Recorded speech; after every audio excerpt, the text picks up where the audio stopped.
please can you use the blue hand facility in Zoom? Father Oliver Cross, are you with us, Oliver?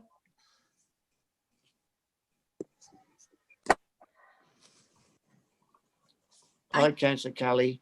Don't think Father Cross has joined the meeting as yet. Right. Give him a couple of minutes. He's perhaps having a job to get in. Brian, if he doesn't turn up, I'll say a quick prayer. Well, you've been the one who's been nearest to the Maker just lately. Yeah. People can leave if they want to go. No, I'll listen. Come on. Okay.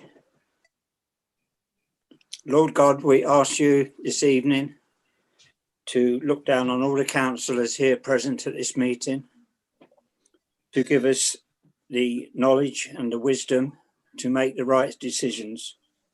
We also pray for all the people that have died from this COVID virus. And we hope soon that this virus will be over and we can get back to our way of life. I ask this through Jesus, our Lord and Saviour. Amen. Amen. Amen. Thank you, Councillor Meredith. Thank you. Any declaration of interest from members?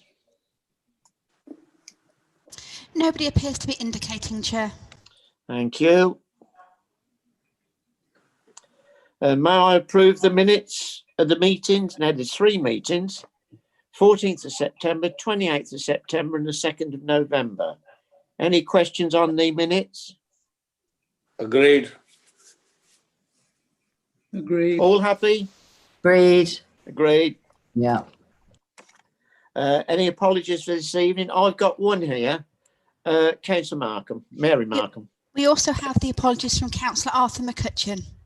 And, Mr. Mayor, Councillor Anna King will be joining us a little later on. Righto. So we're only 2 absent tonight. Mr. Mayor,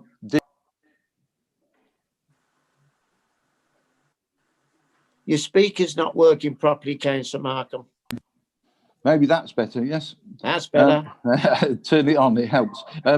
Yes, Mr. Mayor, Sally Beards was phoned me at 6 o'clock. She's not at all well this afternoon, I'm afraid. So it's apologies from Councillor Beards. Are you standing as leader tonight, then? Oh, my word. No, Dennis is the deputy leader. So wow. Come on, Dennis. Come on, Dennis. Mayor's announcements. Socially distanced Christmas engagements included. Singing carols at St Crispin's Retirement Village with BBC Radio Northampton. It was great. Absolutely great it was. I hate carols, but I got into it and I was singing away there. It must have sounded terrible. Dropping festive goodies to 10 local care homes and participating in pre-recorded Christmas concert at Delapre Abbey. I think that's the first. I wanted to include Delapre this year. I donned my Santa costume and took part in a socially distant Santa fun run with the Rotary. Another enjoyable experience. Am I allowed to have enjoyable experiences as mayor? We managed to facilitate sending out the mayor's fund for the housebound, gifts to over 150 benefactors. That was very difficult this year. We have pre-filmed already for Holocaust Memorial Day. And you can watch on Northampton Borough Council and my Facebook on Wednesday, the 22nd of January at 10:30. I would like to take this opportunity to pass on my respects for the family of Brian Binley, our former MP from Northampton South, sadly lost on Christmas Day. Mr. Binley's funeral will take place on the 21st of January. His cortege will pass the town hall at 10:45 and then it will go over to County Hall and then it'll proceed to Sixfield Stadium at 11 o'clock. I should be on the town hall steps to doff my hat to our former MP. On January the 7th, Mr. Ahmed Mukhtar passed away, a respected consultant, paediatrician, and a former medical director of Kettering General Hospital. Dr. Mukhtar was appointed Deputy Lord Lieutenant in 2008 and subsequently as the High Sheriff Northamptonshire in 2015. The Union Jack is at half-mast this week to honour both these sad losses to us all. Thank you. This is unusual. Public comments and petitions. There isn't any.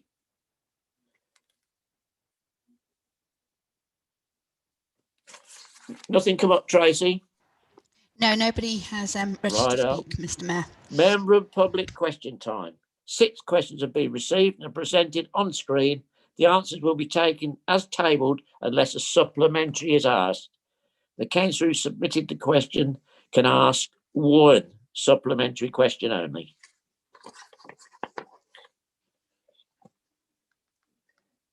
Councillor Duffy to Councillor Hibbert. Councillor Duffy. Accepted as written, Mr. Mayor. Thank you.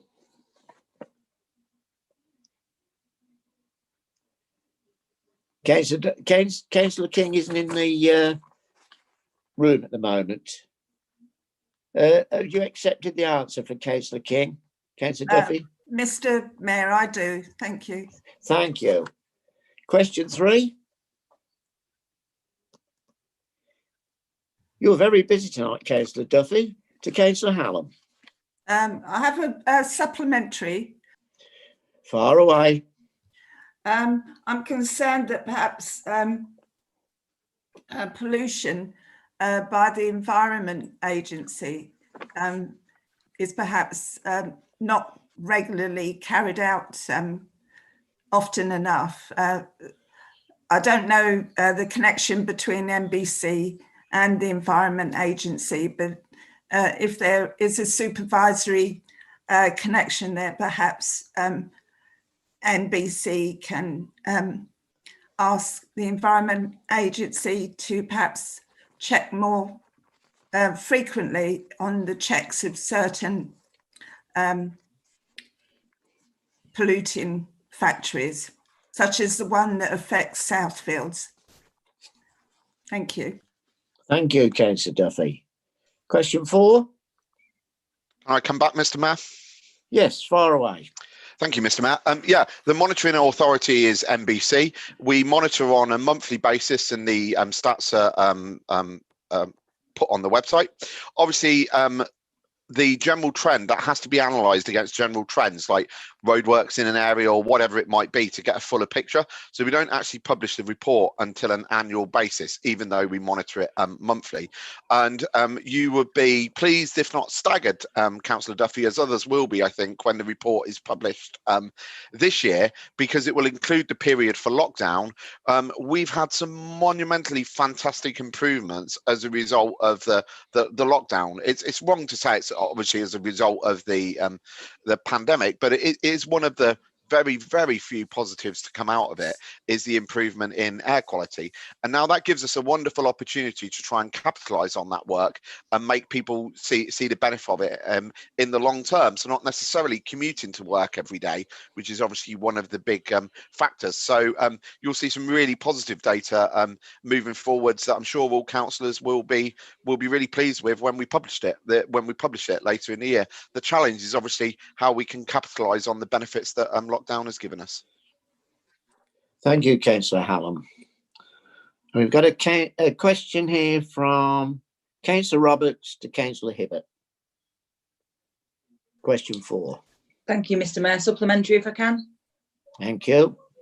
Appreciate the information given in respect to MPH, but the question was around officer support as a whole and where officers are being deployed into alternative positions to help with the pandemic, or whether they be isolating, or whatever the reason will be that they are not carrying out their normal role. It would be really good, in my opinion, to have details of where that redeployment is occurring, so that we can, as I've said in the question, understand resource availability and can deal with the expectations and needs. Thanks to Councillor Roberts. Question 5. No. Councillor Roberts to Councillor. Are you going to answer that, Councillor Hibbert? Well, I think I'm supposed to, Mr. Mayor. I think in my answer I point out that MPH say that the level of service resource provided has been maintained throughout the whole lockdown period. I do know that Councillor Roberts engages well with MPH and indeed has had meetings with her housing officer, and I suggest that route to any councillor who wants to take up matters directly with MPH. They like everybody are struggling with COVID. It's perhaps important if I give you some details of that which have been supplied to me this morning. At the moment, for example, I mean, let's go back to the initial lockdown, March to December. During that period, MPH only had 8 members of staff who were confirmed with COVID, but in the last 2.5 weeks, it's been 11. And last Thursday, it was 4 in a single day. And that doesn't include those members of staff who are actually shielding as well, and the impact of that. There are 25 members of staff shielding. Add all that together and bear in mind there are only 301 employees. That's a goodly percentage who actually aren't available, including at the moment 8 electrical engineers. So much so that some emergency issues have had to be revert to subcontractors. I honestly feel that in all these circumstances that MPH are doing a fine job. Mr. Mayor, just very briefly, if I may, Councillor Hibbert, not suggesting that they're not on the question, or sorry, the information you've just supplied. I'm really sad to hear that, but it's also really useful, and that's the kind of information that the question is asking for. It's not criticising anybody. It's trying to allow us to understand better how people are coping. And as I said in my first supplementary, this isn't just about MPH. This is about overall officer support and making sure that we are aware of who is around or who has been redeployed, so that we can support people as much as possible. So it's a plea really for us to be provided with detail. Thank you, Councillor Roberts. Question 5, Councillor Roberts to Councillor Hibbert. Accepted as written. Thank you. Question 6, Councillor Roberts to Councillor Hibbert. I have a supplementary on that one, Mr. Mayor, if I may. Okay.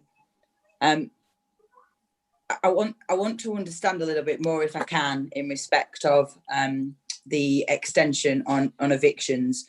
My understanding is that with the extension on evictions, somebody who is in rent arrears, the ones who are suffering and I arguably need the most support, are still able to be evicted.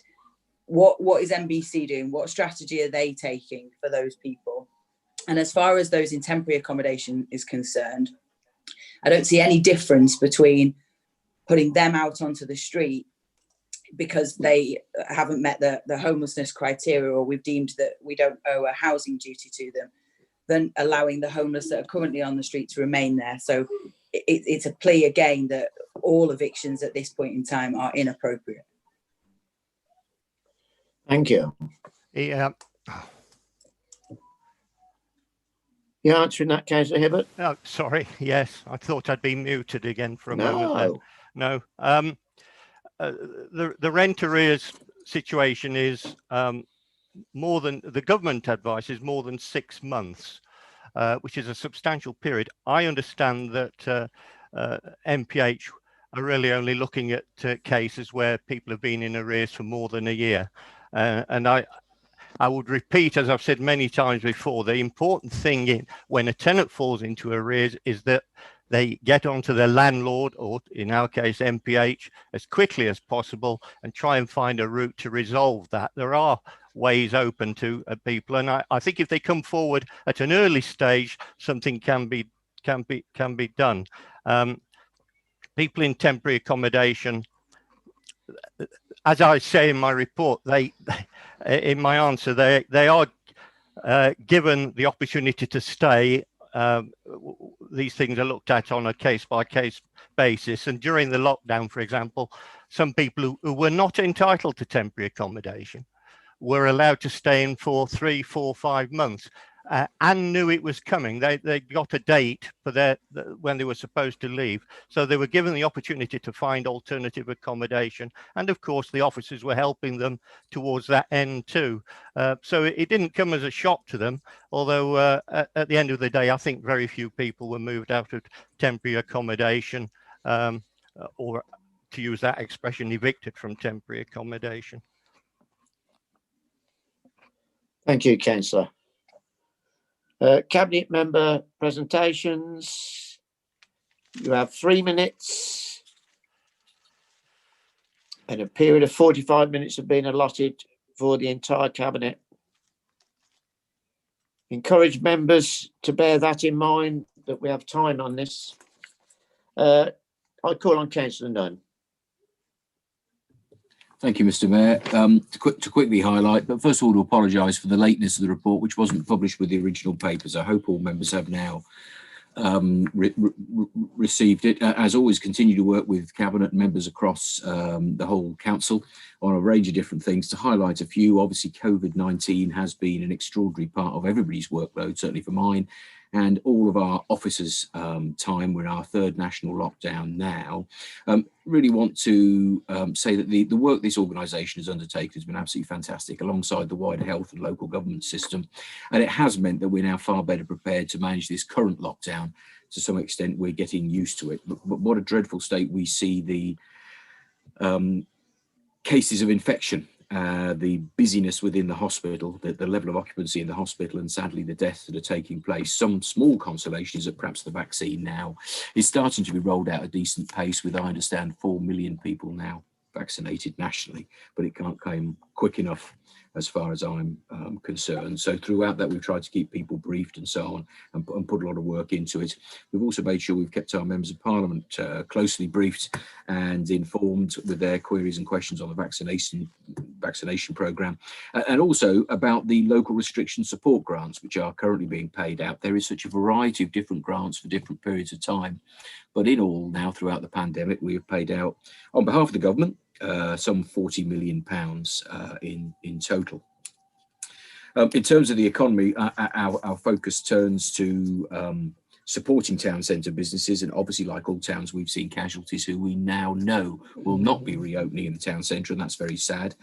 But we are operating a town centre task force, which the BID are kindly leading for us, but we're putting a lot of resources. I attend whenever I can myself. Our officers and others put a great deal of time in, and this has now been rolled out beyond the town centre to the major retail areas. So it includes our own officers, the BID, the county council, but then the Western Fable Centre, the Grosvenor Shopping Centre, and so on are also involved, and that has been a key part of ensuring that the town hitherto has been as safe as it possibly can be. On future Northants, to mention, obviously we've less than 90 days to go now. Can you be brief, Councillor? Can you be brief, Yes, Councillor? of course. Yes, of course. Okay. Thank you. Unitary, we obviously come to within 90 days. I tell you what I'm going to quickly mention on the future Northants is Microsoft 365. Many of us have had significant IT problems. Knowing that you're all here, I would like to highlight that if you continue to have IT problems, it might be the IT department have been trying to reach you. If they haven't, please contact Tracy in Democratic Services, who will coordinate you with IT support, because we are still aware a lot of councillors are not receiving emails through. There's an awful lot of other stuff going on, but I'll pause there, Mr. Mayor, and happy to take questions. Thank you, Councillor Nunn. Councillor Stone is indicating to speak, Mr. Mayor. Thank you. Councillor Stone. Lovely, thank you, and thank you for your report. I've got 2 questions. COVID has highlighted a whole range of issues that were kind of lying there all the time, waiting to be acknowledged and dealt with. And the hospital and the resources at the hospital is obviously a really key one. So I wondered if the leader could give us an update on what the future for our really, really important hospital is in the short to the long term. Are we going to be getting a new hospital? I rather suspect we're not, because of the investment that's going on in the reception area and other areas of the hospital. But I'm just wondering by what measure anybody would think that the conditions that the staff are working in are adequate for COVID or indeed for modern medicine. I would like to know what's happening on that front. The second question I've got, you talked about the borough processing government grants. Are we actually paid to do that, or do we have to do that out of our own slender and pressurised resources? Councillor Nunn. Thank you for the questions. Yeah, Mr. Mayor, if I may, in taking them in reverse order, paid for the grant, I think there's a small allowance towards putting them out. We have paid fairly significant amount of not so much staff overtime, but where we brought people like BDO in the earlier grants particularly. So I'm not totally certain, although we've had some contribution, I don't think we would have completely covered all of those costs. Reference the new hospital, I don't necessarily, I'm afraid to say, know any more than you might, Councillor Stone. I'm not aware of any imminent plans. I agree with you, there seems to be some investment going on up there which would suggest that we're not about to get a new hospital, but I would also agree with you that we probably have a very great need and that we should do. And maybe one of the things that comes out of both Unitary, where we're working more in perhaps public health issues, but also following the strong working relationships that have been built with the health sector during the pandemic, perhaps we're in a better place to join the lobbying to make sure that happens. And if both you and I are involved in any way, shape or form in that, I'll be very glad to work alongside you to lobby for that additional hospital, which COVID has shown us the real importance of health facilities, perhaps in a way that we weren't seeing them before. Thank you.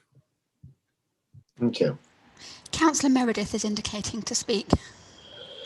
Councillor Meredith. Thank you, Mr. Mayor. Jonathan, I'm pleased that you raised the issue of the internet and trying to get councillors sorted out.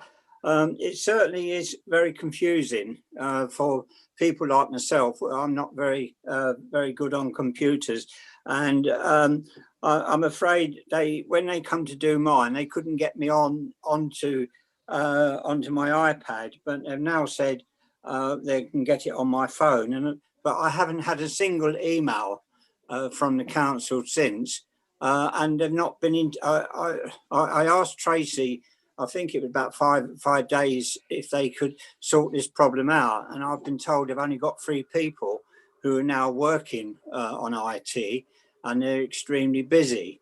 So can you, as the leader of the council, please sort this out? Because I can't go down to the Guildhall to bring my iPad down there.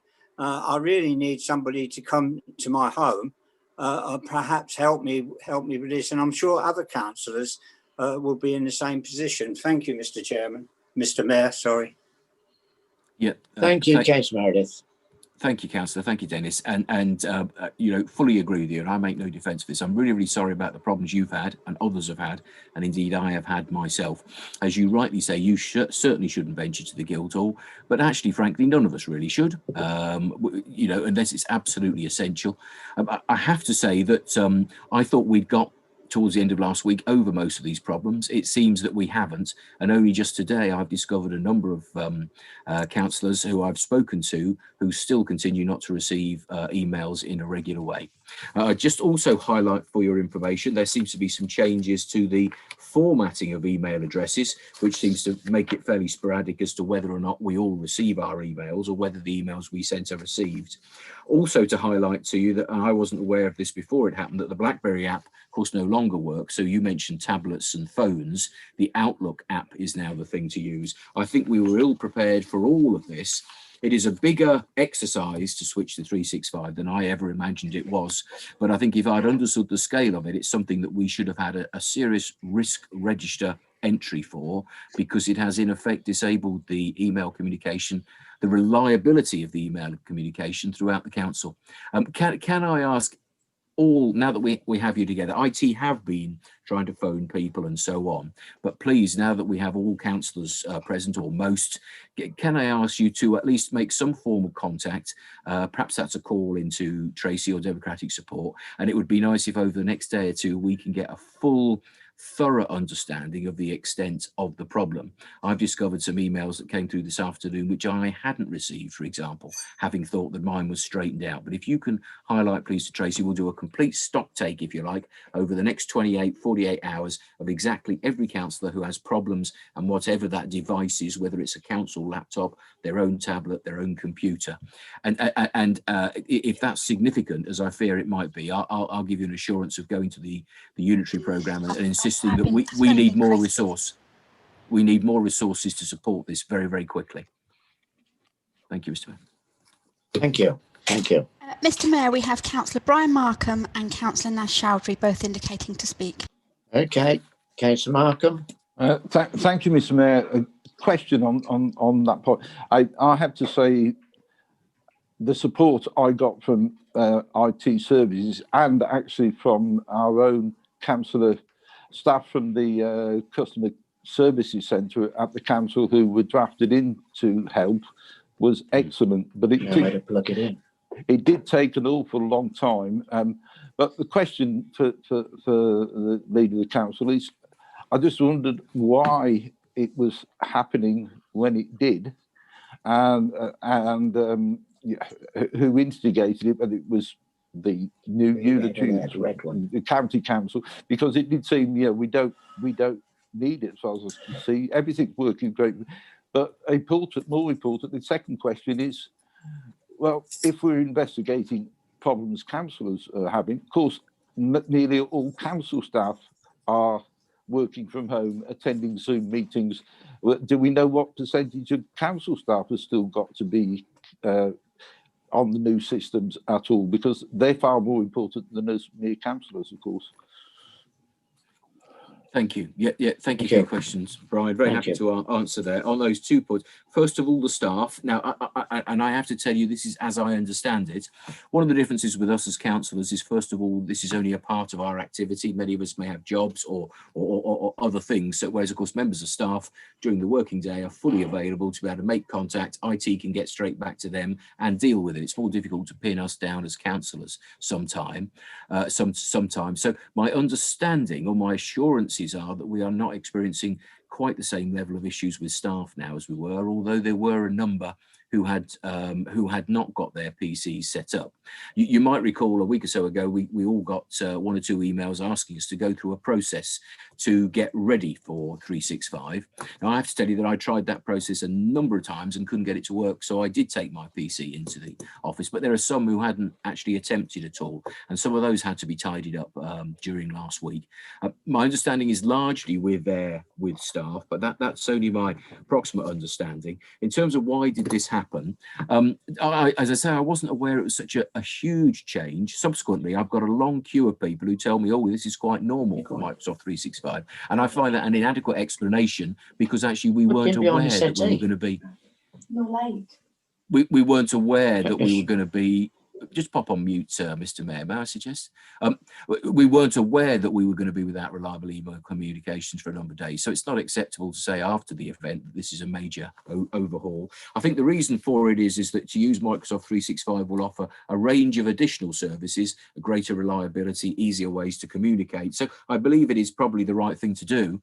We are apparently out of the eight councils, we are the 7th to go through it. I didn't think it was polished enough to look like it had been done 6 times before. I think the remaining one now is the county council who come next, and our hope would be that they don't experience the same sort of problems that we that we do. I hope that answers what you were asking for. Sorry, Councillor Markham, if I've drifted a bit. Thank you. Yeah, thank you. Councillor Chowdhury, Mr. Mayor.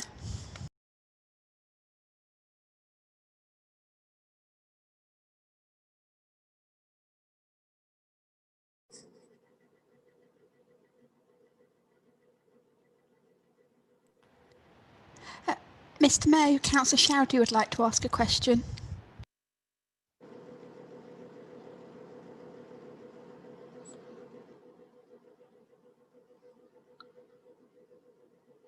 Tracy, it's fine. We'll just skip it.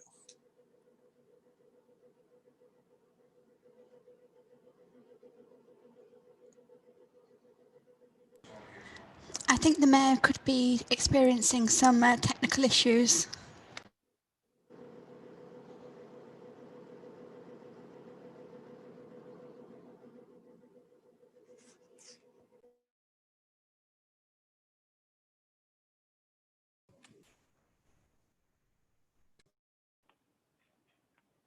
Would it be the convention at this point, Tracy, for the deputy to take over?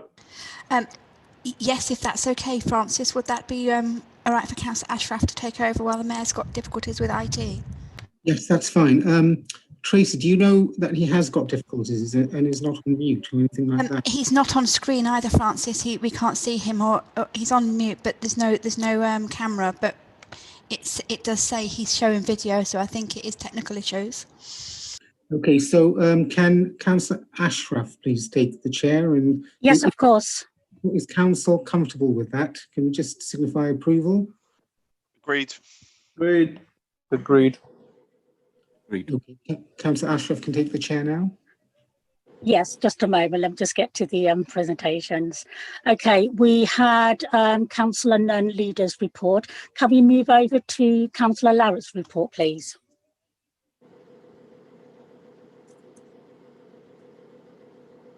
Councillor Larratt?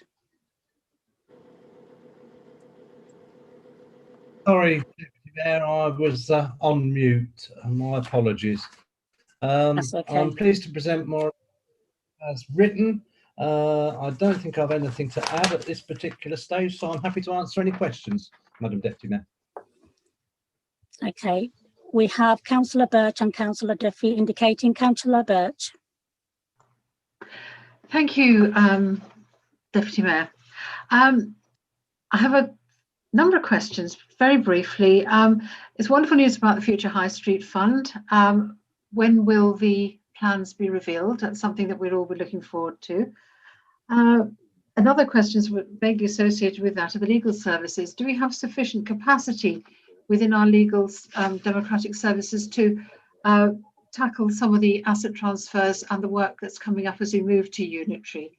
I think we need to have your reassurance that that those posts are sufficient.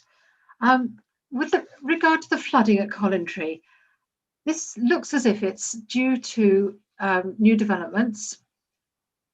Is there something that has not been put in the planning conditions? Is there something that has gone awry with the way that this development has proceeded that has caused the flooding? Because Collingtree is not known for being subjected to flooding, and I'm just wondering if there's something here that we could look at, to prevent this happening again, and just wondering where that mitigation could lie.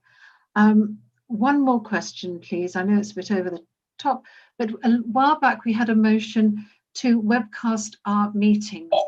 Now we're on Zoom now, so we are available to the general public, to our residents on YouTube.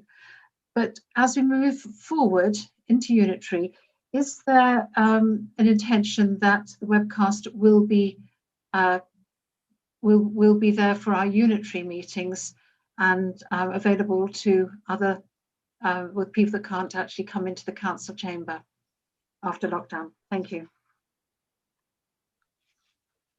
Thank you, Madam Deputy Mayor. With regard to the future high street funds, I'm afraid I can't answer that question, as that is being dealt with by Councillor Hadland, and I'm sure you'll be happy to answer that point when he presents his report. With regard to capacity in our legal department, I am assured that we do have the capacity, and I am aware that some additional capacity has been taken on in the property area to enable us to move ahead as we appear to be going. With regard to the flooding in Collingtree, it is strange. It's a very unusual issue that we have there. Originally, there was thoughts that it was coming from the development or caused by the development of the rail freight interchange, the other side of the motorway.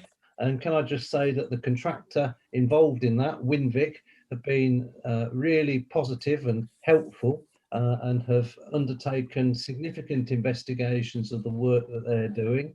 And they're adamant that what they're doing is not having an impact. However, as you know, there's a lot of work going on the M1 itself at the moment, and in the vicinity of Collingtree, a lot of piling has been done, sheet piling along the embankment of the motorway has taken place. And I understand that that's now being investigated to see if that's a possible cause of the issue. However, flooding issues, incidents like this, do have to be investigated by the Flood Authority, who in this case is the County Council, and they are actually undertaking a flood investigation, proper flood investigation. With regard to webcasting, all I can say is that as a member of the Shadow working group looking at the Constitution, we have included within that or suggested that meetings are webcast going forward. Whether that will be accepted, how that progresses, I can't say. But from a working group perspective, yes, we have supported that idea. I hope that answers the questions, Madam Mayor. Mr. Mayor, sorry, I see you're back. Yeah, I'm back. We're all back. Any questions? All questions for Councillor Larratt to say? We've got 3 more councillors indicating to speak. Councillor Janice Duffy, Councillor Emma Roberts, and Councillor Julie Davenport. Right. Councillor Duffy. Thank you, Mr. Mayor. Could Councillor Larratt please confirm that the street lighting in Southfields has now been completed? And I understand that perhaps that means the car park by the shops. Thank you. As I understand it, Mayor, the works have all been completed apart from snagging issues and a couple of issues on cable connections that are being addressed. So if there is any issues that remain to be addressed, you can let me know and I'll pass them on to Kevin Langley. But as far as I'm aware, everything is complete apart from a few snagging issues and cabling issues. But let me know. Councillor Roberts. Thank you, Mr. Mayor. Yeah, in respect of the flooding, I thought it was important, or there's so much absence in the commentary around the flooding with regards to other areas that were affected. And I think it's really important that that's noted and that there should have been more inclusion and information given around the other areas that were affected. Many people were petrified again of what was going to happen to them. And we've had the Lead Local Flood Authority reports released previously with a huge number of recommendations for both NCC and NBC. I've requested on a number of occasions updates as to where we are with those actions, particularly in respect of obviously my ward. People were frightened, really frightened, and we're unable to give them an update on where we are. Can we confirm when the information that we've gathered in respect to the watercourses and the drain clearances will be provided? Councillor Larratt. Thank you, Mr. Mayor. Yeah, going back to flooding over a year ago, there was flood produced by the county councillors, the Flood Authority, that highlighted issues with regard to watercourses. Now, I have asked for that to be published, but unfortunately it can't be published until we've got the details of how we're going to address it. That is being worked on with Veolia at the moment, and all I can do is promise that that will be published as soon as we have that resolution. And I will ask, and perhaps I can ask Marion Goodman and Kevin Langley to provide me with an update as soon as possible on that. I think the report does does recognise that there were recent flooding events and that further reports, further investigations will be coming, as will the reports. I think it's widespread across the borough, and I haven't referred to it here, but the Wooden Brook in particular, all the way along its length, was a major problem. in Hunsbury Meadows and going forward through Wootton, etc., as well as the issues in Far Cotton. The only reason I highlighted the Collingtree one is because it's such a strange, different occurrence, and not really anything to do with the weather, but the diversion of a watercourse. So that's the reason I highlighted that separately. But I think, recent flooding events will lead to further flood investigation. Unfortunately, though, by the time those investigations come through, that will be for the unitary to resolve. But we, as members, I'm sure will, if we're lucky enough to be elected or re-elected to the unitary, we'll be keeping our eye on those reports and seeing that they're actioned. But the actions of the previous flooding on watercourses is currently being looked at, and how we're actually going to undertake that and identify the funding for it, because it is a significantly expensive job. I hope Thank you, Councillor. It's as comprehensive. Thank you. Councillor Hadland. Hang on, Councillor Davenport. Mr. Mayor. Oh, we forgot Julie. Councillor Davenport, sorry. Oh, thank you. Well, I would like to say that my experience with the last flood in Far Cotton was good, if it can be good. The fact that as soon as it happened, someone got me down there. And I have to say, Councillor Matt Golby was on the ball straight away. And he got everybody in touch with me, and people came straight out to have a look and assess it. And luckily, once the first assault from the rain came down, it slowed a little, and then the drains could deal with it, because obviously these drains are probably Victorian. I shouldn't really mention the officer's name, so I won't. I was told that from the 4th of January, there is money available at the County Council, and they were going to look at Far Cotton as one of the areas to look at the flood resilience and see what could be done. I mean, there's not masses of money, but there is money to try to find out how we could best solve the problem. But like I say, very impressed with what happened on that day, how quickly everyone reacted, which was quite different to the last time. And the other thing I'd like to say to Councillor Larratt is a big thank you for what you are doing with planning Section 106 for councillors. It may seem a small thing to some people, but to a lot of us, as you know, it means an awful lot. And I really appreciate the fact that you really did push for that and you got it in the end. And you know what I'm talking about, so I'll leave that with you. Mr. Mayor, can I thank the councillor for her comments? I'm sure that Councillor Golby is in this meeting and will hear the compliment as well, but I'm pleased that matters were addressed here readily and successfully. Thank you, Mr. Mayor. Thank you, Councillor. Councillor Hadland. Thank you, Mayor. There was a time when Councillor Davenport used to appoint councillors of the month, and it looks as if Messrs. Matt Golby and Phil Larratt must be up for a joint award this month, I would have thought. There's too many this month.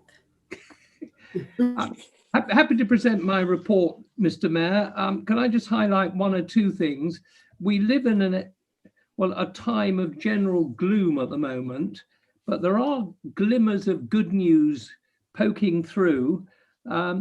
We've heard about the Future High Street Fund, which has given us just over £8 million to invest in the town centre and in particular the Market Square.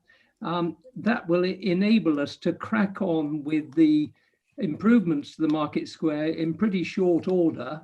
And so we will see changes there very, very soon. And that has got to be good news.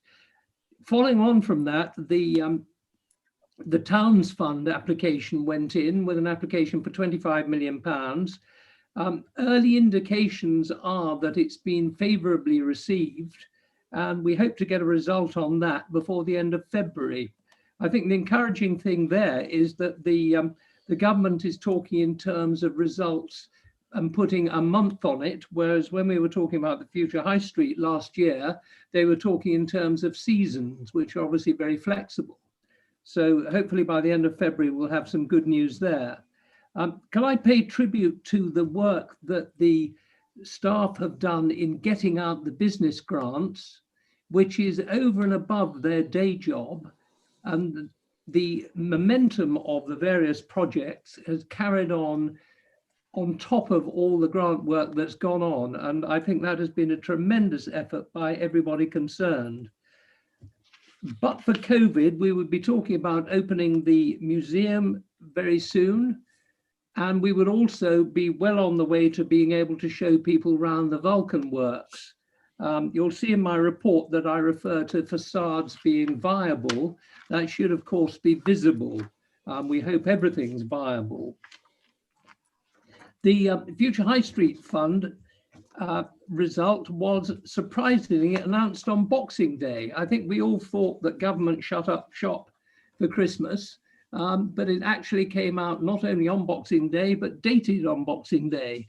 So somebody was in the office. The final bit of good news, I think, is you'll see on the second page, I refer to Albion House. This is a property that the council bought 2 or 3 years ago now as a strategic acquisition to assist the development and the profile of the town centre. And we now have an opportunity to sell it as a leather museum, leisure conservation centre and crafting workshops, which will be a nationally recognised facility and a great fillet for Northampton. So that's all good news as well. And then finally, you'll see on my third page, I refer to a footnote.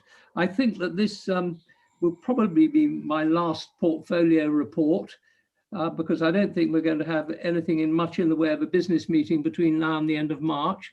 Thanks to everybody who have tolerated, supported me and humoured me during that time. And with all the projects that are coming on, please don't forget to invite me to the opening party. I'm happy to answer questions, Mayor. Thank you, Councillor. Mr. Mayor, we have Councillor Brian Markham and Councillor Emma Roberts. Councillor Brian Markham. Thank you, Mr. Mayor. Can you hear me? Yes. Yeah. Yeah.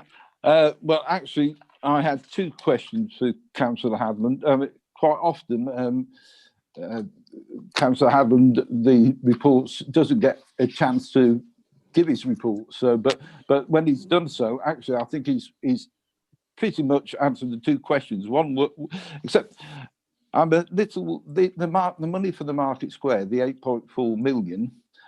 Yes, we're all excited by that, and strange that it was announced on Boxing Day. But my recollection of reading press things and was that there was still another phase to go forward. We still had to put some further information to the government about the readiness for the project. Is Councillor Hadland saying that we've now submitted all the further information, that I don't know, a schedule of works and a time, a programme for it, and therefore we finally can say yes, it's definitely going ahead. And the second one, and maybe what was to do with the Albion House, as Councillor Hadland will remember, we have suggested in the past that this site be sold and the money used for other purposes. So I misread the report he produced. He's suggesting that the actual leather museum and so on will be on that site in the town centre. He's not selling the site to fund somewhere. The leather museum is going to be on that site right in the town centre. Thank you. Thank you, Mayor. The first question, we originally applied for just over £12 million on the Future High Street Fund, and we were awarded 8.4. We now have to go back to the government and show how we are going to spend the reduced amount. In our case, that's quite easy because we had 2 projects in effect. One was the Market Square, which was around about 8.2 million. And the other was a building fronting the Market Square, which was about 4 million. That second one has subsequently changed hands, and the new owners are already cracking on with improvements and refurbishment. So we can neatly go back to government and say, we will put the whole of the funds towards the Market Square, and that will enable us to crack on. As far as detail is concerned, we have quite a lot more detail to work out. As you would expect, government doesn't just put a check in the post. They want to see much more detail built on that programme and the spending of the 8.4 million. As far as Albion House is concerned, I can confirm that that is to be the home of these leisure facilities, and we're not selling it to finance them. We are selling it to a trust which will accommodate those facilities. Right. So presumably not in Albion House itself. That would be demolished, but it's I guess. But that's clear now on that, and also clear on the Market Square. Yeah, good news. Pity we couldn't have got 12, but 8 million's certainly worth investment in the town centre. We've still got 25 million in the pot there. Yeah. Positive thinking. Yeah. Councillor Roberts. Thank you, Mr. Mayor. It's great news in respect of the 8.4 million. I just wondered if we had information on whether or not that amount was ring fenced to the town centre, and who will administer that once NBC ceases to exist.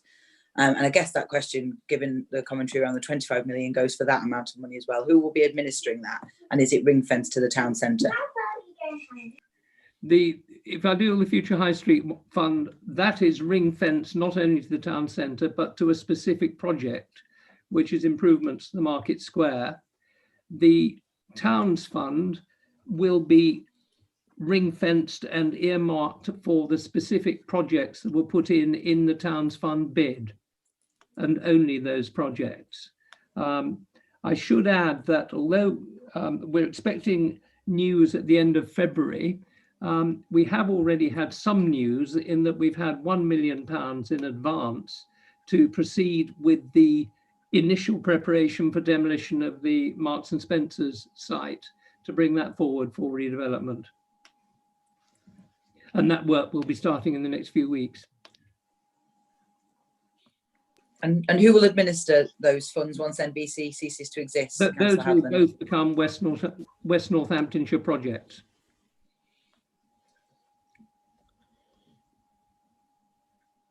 Councillor Hibbert. Councillor Hack is indicating to speak, Mr. Mayor. Councillor Hack. This is to Councillor Hadland. Thank you, Mr. Mayor. The Albion House is being sold to Leathercraft Museum. So does that mean that the property is vacant at the moment? If not, has the tenant been informed? The property will be sold actually to a trust, which will accommodate the various leather facilities. It is not vacant at the moment, and the trust are acquiring it with the tenants in place, and they're well aware of the transaction.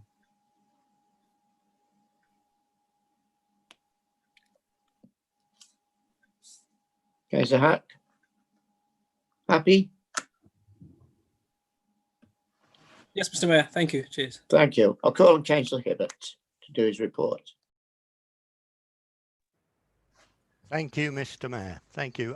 In my previous reports, I've talked about government funding to support rough sleepers. I'm happy to confirm that the award is now being made for us to acquire the 15 one-bedroom flats and the 3 5-bedroom HMOs, and also a real game changer. Our bid for funding for a rough sleeper drug and alcohol team has been accepted.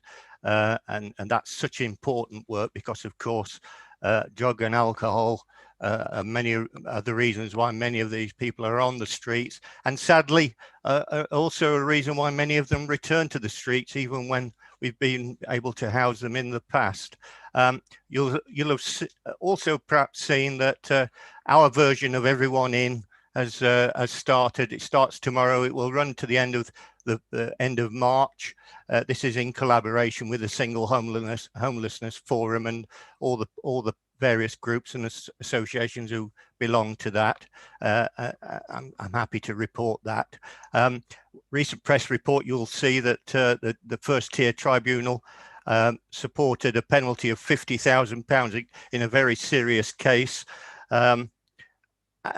That's important from the point of view that there are other local authorities, you know, who've only penalised in hundreds of pounds. So we've really here in Northampton shown what can be achieved. And I hope the Unitary are listening too, because this is something that I'm sure they'll want to carry forward, and that successful team should stay in place. We have operated SWEP over the last month, and again, as always, I want to express my thanks to the volunteers. Although there were fewer of them on this occasion, so I think also it's not in the report, but I do want to give my admiration to the outreach team and the single homelessness team who also supported SWEP all through Christmas. Many of them, of course, have had a hard year because of the Everyone In initiative, and perhaps they hope to spend Christmas Day with their families, but sadly it wasn't to be for many of them. So well done, the team. The temporary accommodation figures are still stable, but I really fancy that that's more to do with the lack of evictions, but they still work very hard to move people on. And as I say in the report, in November, 46 households were moved out of TA into more settled housing. And that's, of course, something that they keep working on. Northampton Partnership Homes, in the report, they talk about the moving non-urgent works, but of course, with the new lockdown, some of that has had to go back on hold. No doubt about that, but we're reporting Collingtree, Tom's Close coming on stream, and Shockley Street and Fulburn Court again, and again, there will planned works have gone ahead during the period, but they may slow down a little during the lockdown because of difficulties with COVID. For example, I'm told that window replacement is a particularly difficult issue for them. And lastly, of course, a good news item there. You'll see that they're going to put out a handyman to help supporting vulnerable and elderly tenants to carry out minor works to their homes and gardens. I think that's good news too. Happy to take questions. Mr. Mayor, you have 5 councillors indicating to speak. Councillor Zoe Smith, Councillor Catherine Russell, Councillor Brian Markham, Councillor Dennis Meredith, and Councillor Julie Davenport.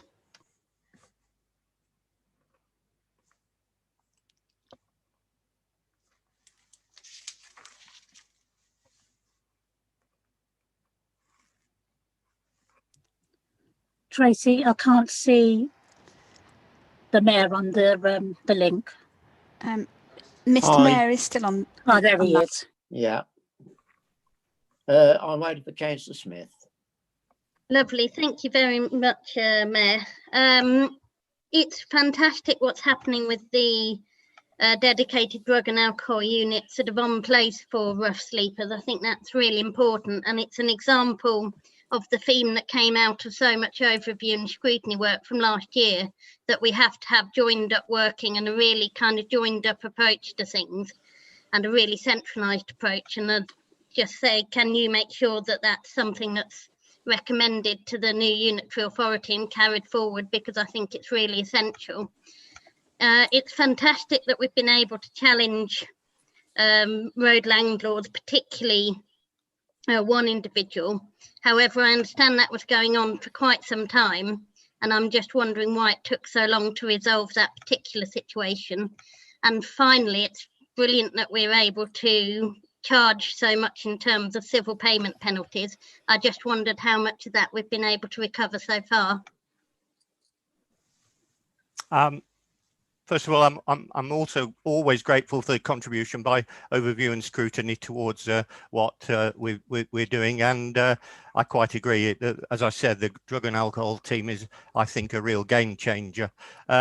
Rogue landlords, it's not easy because it's all about collecting evidence in a silent situation. We don't want these people to know what's happening. We work very closely with the police.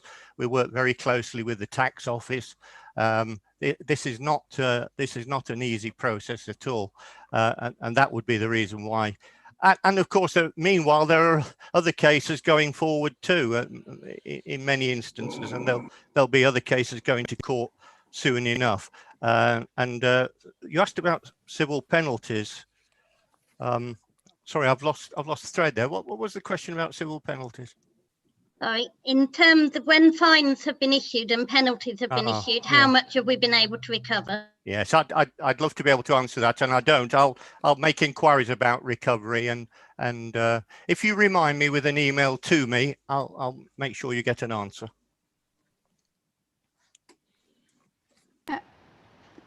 Mr. Mayor, you have Councillor Catherine Russell indicating to speak next, and there's 50 minutes remaining, up to 45. Okay. Councillor Russells.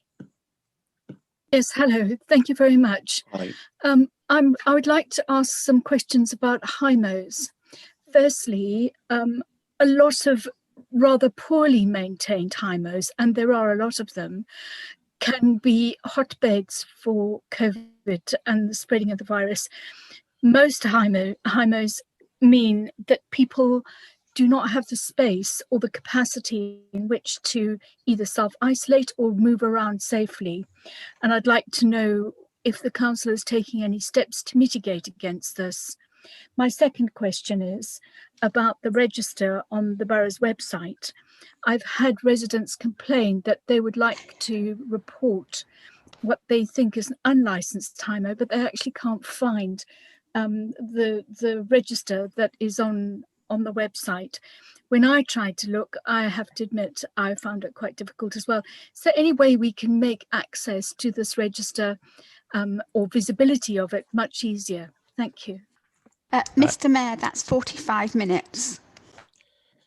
Sorry, Brian and Councillor Meredith and Councillor Davenport, you're not on tonight.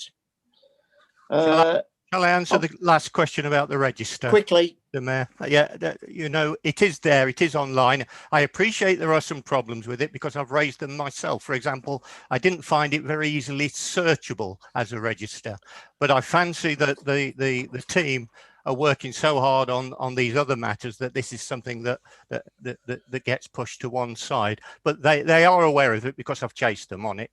But it is there, and I'm surprised if people can't find it too easily. It's on our website, and there's a search function on the website. So put in HMO register, and hopefully that would take them straight there. Whether it's not a very easy thing to wield, is what I'm saying. But I've asked the officers to address that. Opposition group business.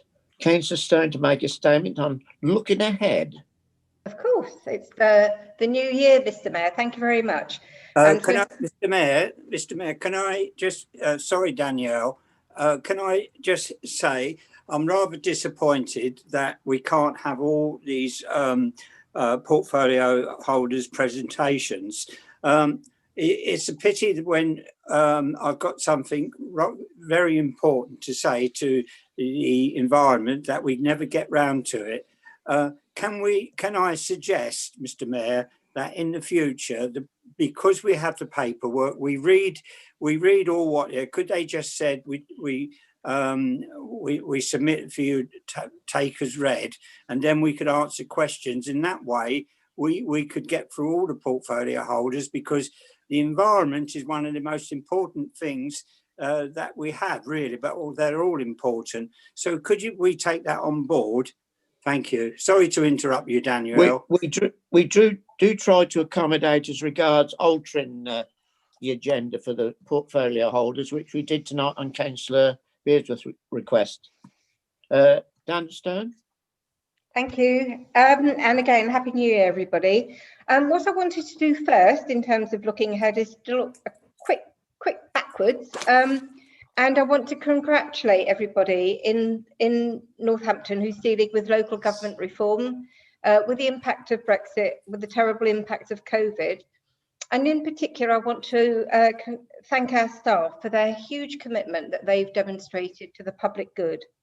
I think the way they've maintained services, supported the county, supported the Director of Health. They seem to have gone the extra mile to support all our communities, and I thank them very, very much indeed for that. Can I also thank you, Mr. Mayor? This has been a really difficult year for the mayoralty, and I think you have shown real commitment and real resilience in face of all those difficulties, and it was a joy to hear how many commitments you've been able to meet during your time and over Christmas. I think it is absolutely extraordinary when you think about it to reflect on what's gone well. You know, nationally, we have the rollout of the vaccine. We have seen the extraordinary dedication of our health workers. We have the commitment of all our other key workers, bus drivers, retailers, school staff, post office workers, for example, many, many more. Here in Northampton at the Borough, I'd like to sing the praises of our CEO and his senior team for maintaining our regeneration projects and the house building projects. It cannot be easy given the circumstances, so thank you for that. And thank you for maintaining all those homelessness projects. I'm really pleased about that. With the voluntary sector, I work a lot with the youth sector, as you probably know, and I want to praise all the youth projects. This has been the most excruciatingly difficult time for all of us who work with young people, having to change how we do things and try and keep up the morale of our youth. So I'd like to praise all the youth projects and the work of all the youth, of all the food banks, because where would the people in this town be without that huge amount of work? And then the community response teams that would be going out to look after vulnerable households. I want to thank them. I also want to point out and thank the work of the faith groups, because I know they've been working overtime to keep their congregations safe, and I would like to thank them too. Because of the difficulties of the last 10 months, we know life a bit differently now, I think. We know that the deep and structural inequalities undermine attempts to curb COVID. We've just heard from Catherine Russell about HIMOs and how that is a real issue around COVID. Those same inequalities are threatening our National Health Service, and they're going to undermine our economic recovery and make it very fragile. Our children have been so badly impacted. People are talking about a lost generation, aren't they? What a horrible, horrible, horrible thing to even contemplate. Children who've been deprived of education, deprived of peer contact, deprived of opportunities to play very often, particularly the young people who live in overcrowded conditions.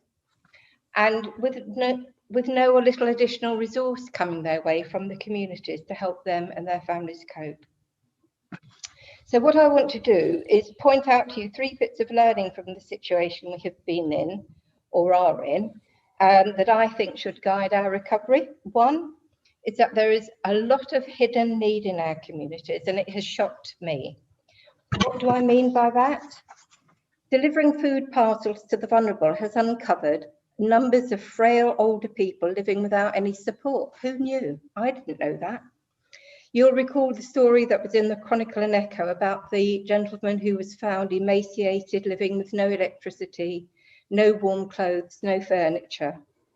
He was living under the radar. He is not the only one. When doing my deliveries, I came across people who were ill, living in flats or rooms with no lifts, where they couldn't manage the stairs. I came across elderly gentlemen not known to social services, living with depression and in destitution. 30 seconds remaining. Oh, you're kidding. I've got lots more Thank to you. say. Okay, the second bit of learning is that statutory services are only as good as the volunteers in the community and depend very much on the contribution made by voluntary organisations.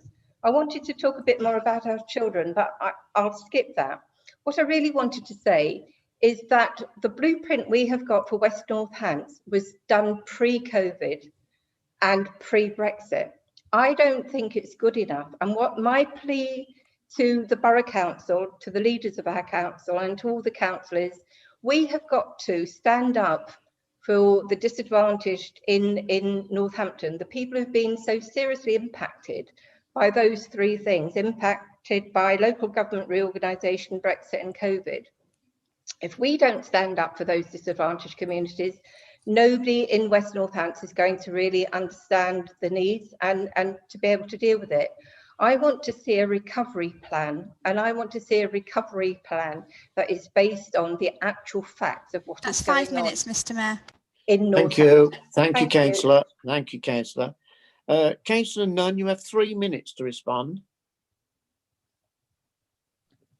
Yeah, thank you, Mr. Mayor. Well, let me first of all just join Councillor Stone in echoing, reiterating my view on the thanks to the staff and to you, Mr. Mayor, for the way that you have done such a marvellous job during such a difficult year, and for all the other comments that Councillor Stone so graciously said about the Chief Exec, senior staff, and so many staff. So I'd fully echo all that.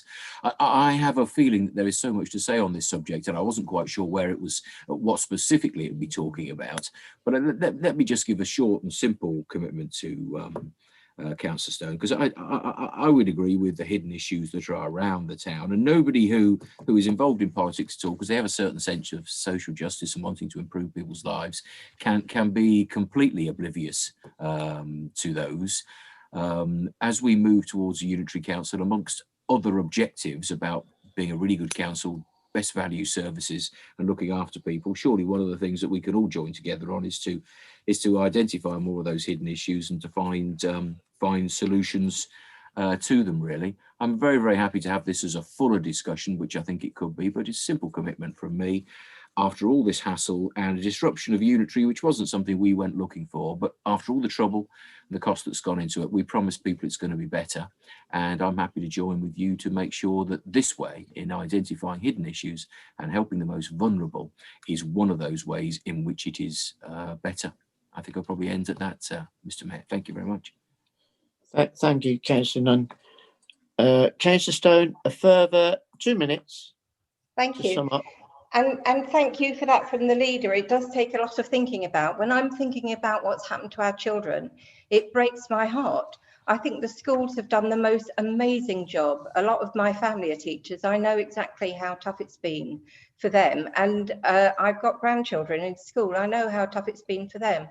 What I'm thinking is that depending solely on the schools to look after the children in these kind of circumstances isn't good enough. We've all got a responsibility, and I think we ought to be thinking a lot more creatively about what needs to be happening out in the community to make sure that no children are going without education, and that no children are going without food, and that no children are prevented from play. And I think we need to look at all the resources we've got in our parishes, in our councils, to see what it is that we should be doing. And we should be engaging with play workers and other workers way beyond school to see what we can be doing for our children. I feel really strongly about it, that our children need a lot of resource put their way. And we need to think of creative ways in how that can be done in a COVID secure way, because otherwise we're letting them all down.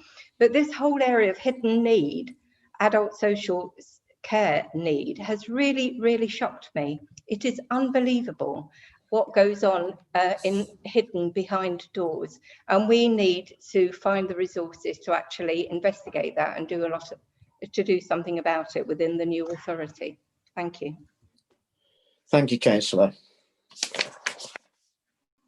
We now move to item 9, which is Northampton Local Plan Part 2. And to open it is Councillor Hill. Thank you, Mr. Mayor. It's my pleasure tonight to present the report regarding the Local Plan Part 2. This comes of a culmination of work that began in actually 2015, believe it or not, when we adopted the core strategy. And since then, we've been on a real epic journey to get to the point where we're now ready to submit our Local Plan Part 2 to the Secretary of State for hopefully, which will then be approved. In terms of some of the work that's gone into this, I'll just give you some key milestones and dates. So in terms of where we started, so obviously we started in 2015. We then had our first issues consultation on May 2016. Our options consultation was then on September to November 2016. We then started looking at sites in September 2017. We had our first proposed submission draft in 2019. That includes more consultation as well. And then we had our proposed submission and second round of consultation on the 7th of September 2020. And then obviously last cabinet, the final draft was approved, and we are now ready and in position to submit to the Secretary of State. I think I'd just like to give my thanks and real efforts to the officers involved in this. It's been a huge amount of work involved in it. As many of you know who've been involved in the actual process, this is a real massive undertaking and a document which will hopefully serve us well moving forward up until 2029. And obviously this will be adopted by the Unitary Council when it becomes live. But I think it's important to note that, obviously Daventry and South Northants have both got their local plans in place. And I think it was really, really important that as Northampton Borough Council and our borough, we had ours as well. So I'm really happy to present the report tonight, Mr. Mayor. And yeah, well done, thank you.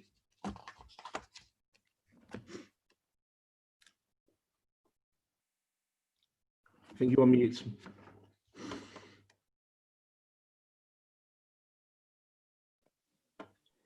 To be seconded by Councillor Hadland.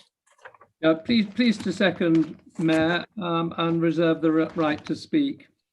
Thank you.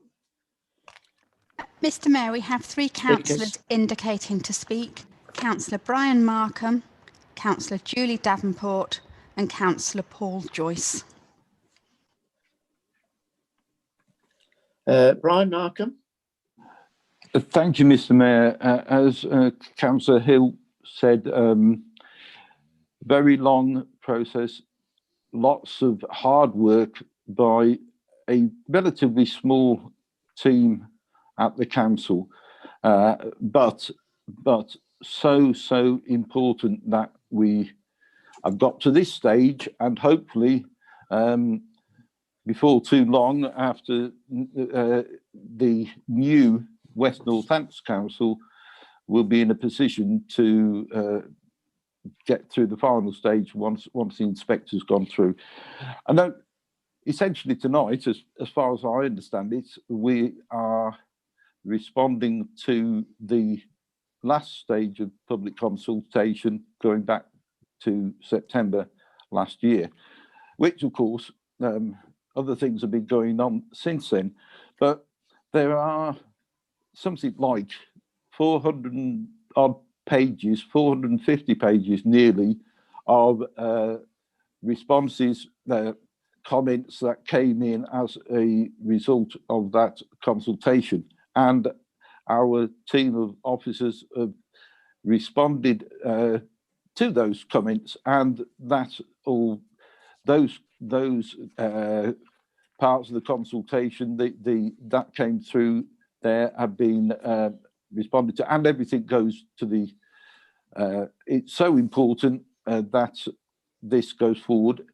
It's also good to note that since things changed a lot, Councillor Stone just said about how COVID's changed things. More than anything over the years since this first was mooted back in 2015, is the climate emergency has been brought to everyone's forefront of attention. It was there, of course, in the past, but everybody's more aware of it. And there are good things in this document which will help address some of those issues. Sadly, some of them have been overtaken by central government policies, which would like us to drop some of those, but it's in there. So this is such an important document. It's the most important thing we've had before us tonight, and will lead the future for West Northants, which is still going to be a development and growth area for years to come. Thank you. And will Councillor Hill pass on my thanks to everybody involved. Thank you. Councillor Davenport. Sorry, just had to unmute then. Yeah, I just wanted to bring something up because I read on page 159 about Ransom Road. Now, I have been nagging planning for years about Ransom Road. It's wasteland. We get burnt out cars there. We've had travellers there. We've had constant fly tipping, etc. all down there. And this is what happens when developers are allowed to land bank. Now, it is a huge issue because obviously that land could be used for affordable housing, as it should be, in a prime location near to town, near to Delabry Park. Now, I know that government have often said that we're going to stop this land banking, we're going to make developers either build on it within so many years or we'll do it. But although that it comes out, you know, that they have been saying this quite a few times, and I did check with Westminster to make sure I've got it right, and they're not. So all I would like to ask is if this council can please somehow raise this again with the MPs. I have, but I think it'll be better as a council that this comes across, because that could be there for another 10, 20 years. And I don't think that's acceptable. It's a waste. And it is wasteland. It's not green space. It's wasteland, which really needs to be built on. Thank you. Thank you. Councillor Joyce. Thank you, Mr Mayor. I want to thank Councillor Hill for the report. But I would like to raise concerns about the council papers that were posted out last week and probably received by the majority of councillors here. To say I was shocked by the size of the paperwork is an understatement. I personally weighed the packages myself, and the combined weight of these packages were over 4 kilograms. As many of you know here, I'm a postal worker and I've been for many, many years, and our agreed bag weights are 11 kilograms. So did anybody really think about the impact of these packages on our local posties? Surely there must be a better and greener way to share these papers and paperwork to the councillors. Thank you, Mr Mayor. Thank you, Councillor Joyce. Councillor Stone is indicating to speak, Mr Mayor. Councillor Stone. Thank you, Mr Mayor. I just want to thank Councillor Joyce for that contribution. I think it's really important that we take that on board. But I want to raise something that I might have raised under environment if we had the time, but I think it does apply to the local plan as well. I'm doing some casework with the travellers on the traveller site in Ecton Lane, and there are issues there. Councillor Hallam mentioned earlier on how cleaner the air got under the first lockdown. I can tell you that the air around that traveller site is absolutely rank, and they get a fallout from all the traffic going to the McGeorge site. So I don't know if it's polluted or not, but heavy dust falls. There's also an issue about how children walk to school from the traveller site into the village. They have to walk along a very, very busy road that's got absolutely no paving and no verges. So they have to walk on the road. And it's something that I'm taking up with the county, but I have raised it with environment here. And I know that in the local plan, I'm pleased to say there's been an acknowledgement that we need transit sites for travellers. But I also think that there needs to be an acknowledgement that whoever is living wherever, they need to be able to breathe clean air, and children need to be able to play in clean areas, outside spaces, and children need to be able to walk to school in safety. So I think that needs to be looked at as well in regards to the local plan. Thank you. Thank you, Councillor. Nobody else is indicating, Mr Mayor. Thank you. Councillor Hill, right to reply. Can I pick up my right to second, please, Mayor? Carry on, sir. That's fine. Thank you, Mayor. Councillor Markham, I think, hit the nail on the head when he pointed out that we had 400 pages of representations and responses. This has been a marvellous public exercise in getting public opinion. One of the problems with all this type of local government exercise is getting public response and getting public interest. But I think that's been demonstrated by a very small team very, very successfully. Can I just pick up on Councillor Davenport's point about land banking?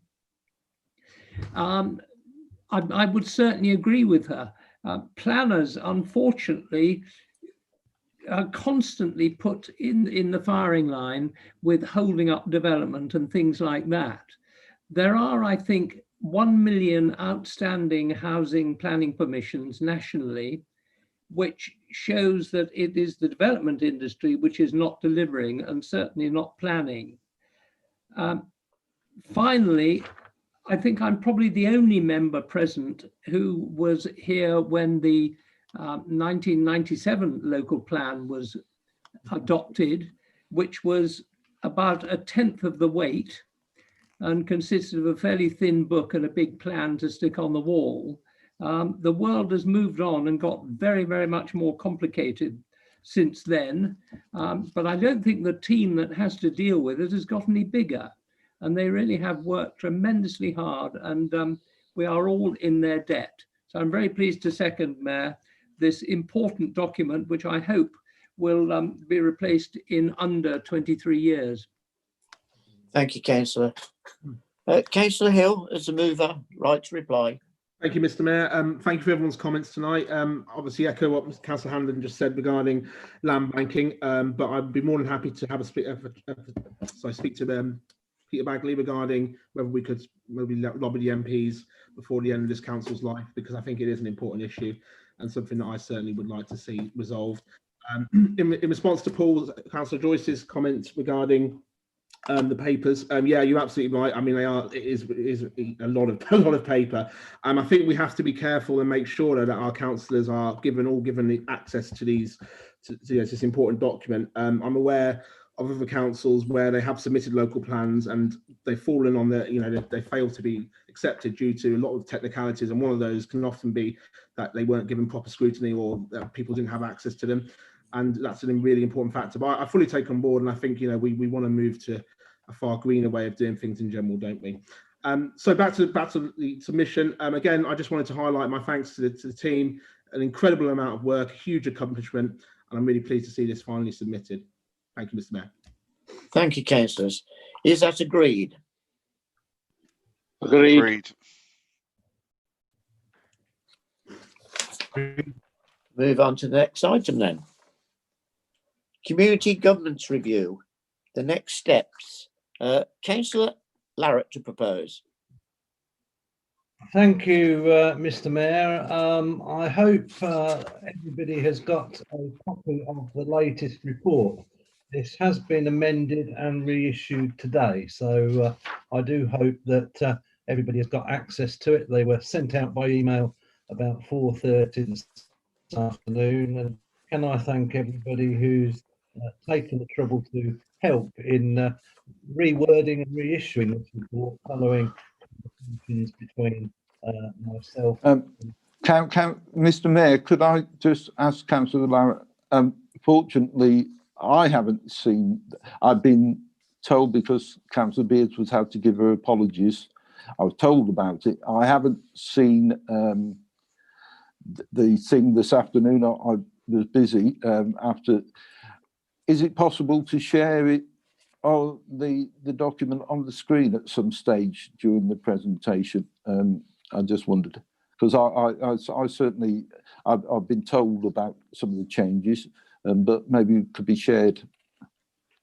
Mr. Mayor, I was going to suggest that if members haven't seen it, that we do share it on screen, because it has changed quite a bit.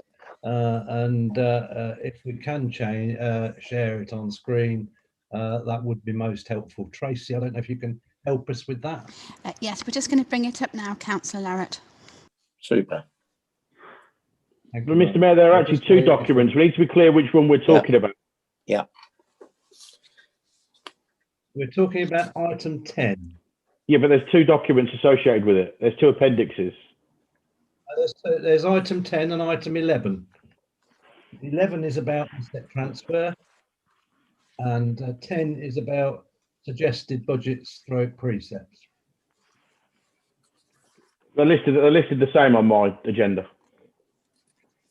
On the actual agenda for the meeting, it's got item 10, governance reviews, next steps A, item 11, governance review next step B. That's correct, A and B. So item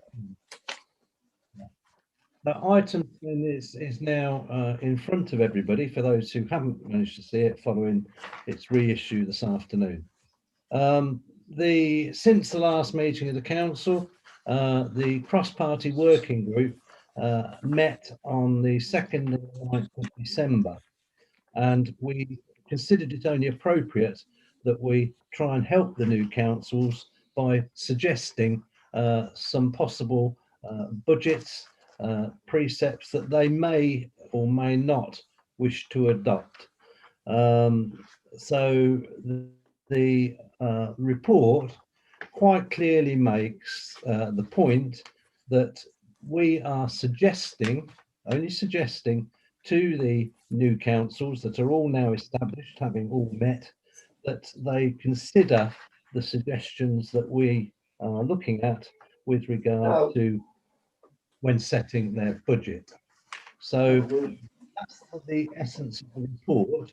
You will see in the appendix that the decisions that the working group made, taking into account the advice and thoughts of NCALC, who are the professional body of representing parish and town councils, and we did consider their views on this as well. And considered their views and incorporated most of those. If you look at paragraph 4.4 of the report, it clearly makes the point that if we accept the suggested budgets, they will be suggested to each of the 3 councils. However, there's no requirement for the new councils to accept these suggestions, which would leave them free to decide their own individual precepts. As I say, Mr. Mayor, these are only suggestions that are part of the process that we would like to suggest, but as I say, there's no requirement or anything like that for those councils to accept them, and they're free to set the precepts and budget that they wish. So I'm happy to present the report, Mr. Mayor, and hopefully these suggestions can be fed on to the new councils for their consideration. I think most of them are meeting next week, if not this week. So I do think that if we can do that, it will hopefully help their process. Although, as I say, they may choose to completely ignore the suggestions, but it's entirely up to them. Just our suggestions, Mr. Mayor. Thank you very much. Thank you. Councillor Nunn to second. Thank you, Mr. Mayor. I'm delighted to second this report. If I may, I'd like to reserve my right to speak should there be debate. Thank you. Thank you. Mr. Mayor, we have 4 councillors indicating to speak. Councillor Danielle Stone, Councillor Jane Birch, Councillor Julie Davenport, Councillor Brian Markham, and also Councillor Emma Roberts. Thank you. Councillor Stone. Thank you, Mr. Mayor. This is the end of what's been quite a long journey, really, for the borough. And in a way, I think this is the borough handing over, isn't it, to the community councils. From the Labour group's point of view, this is kind of plan C, really, because like all of us in the chamber, what we really wanted was a unitary Northampton. And I'm pretty clear that that was the right thing at the right time.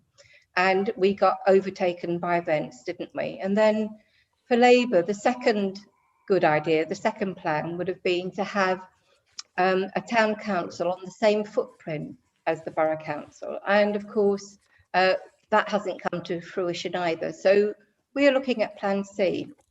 It seems to me that it's in everybody's interest to make these arrangements really work, because the people who will be the beneficiaries are our constituents.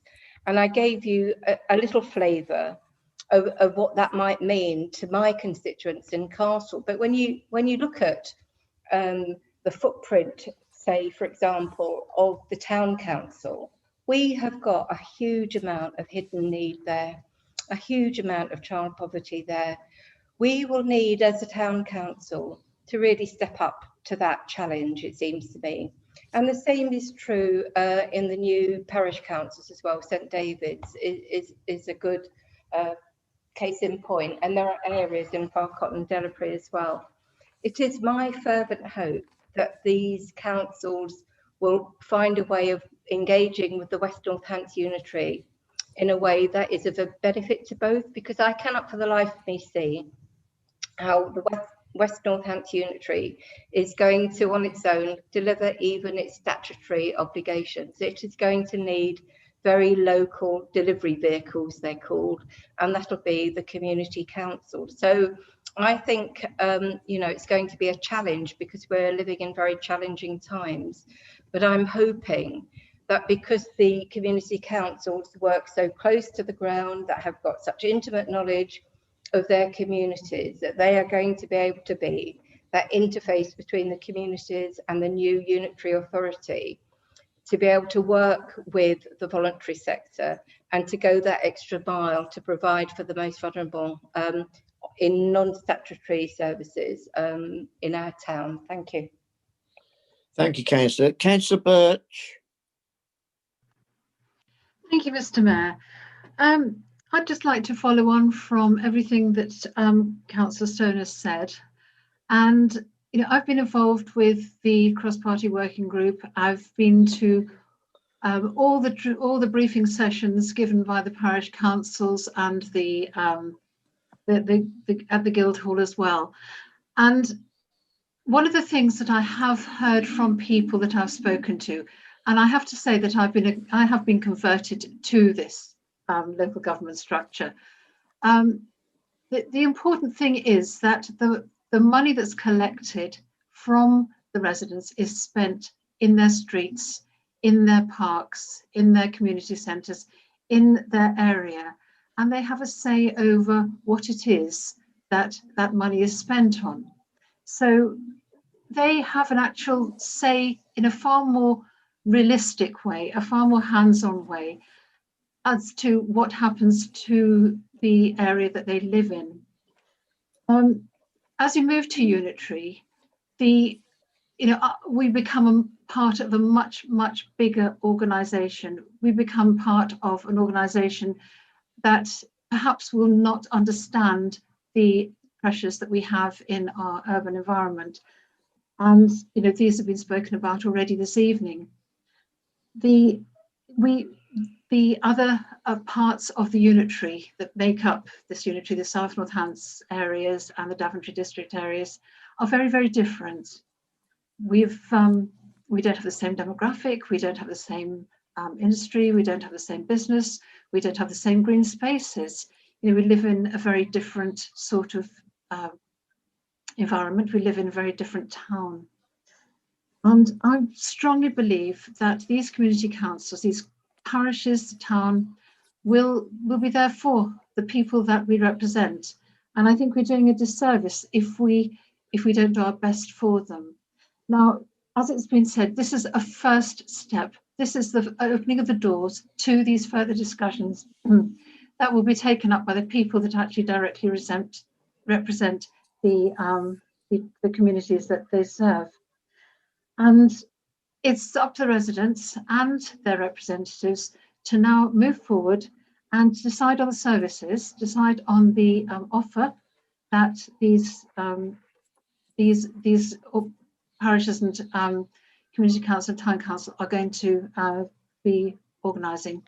This budget that we're presented with, this base budget, is only the start. It's only the start.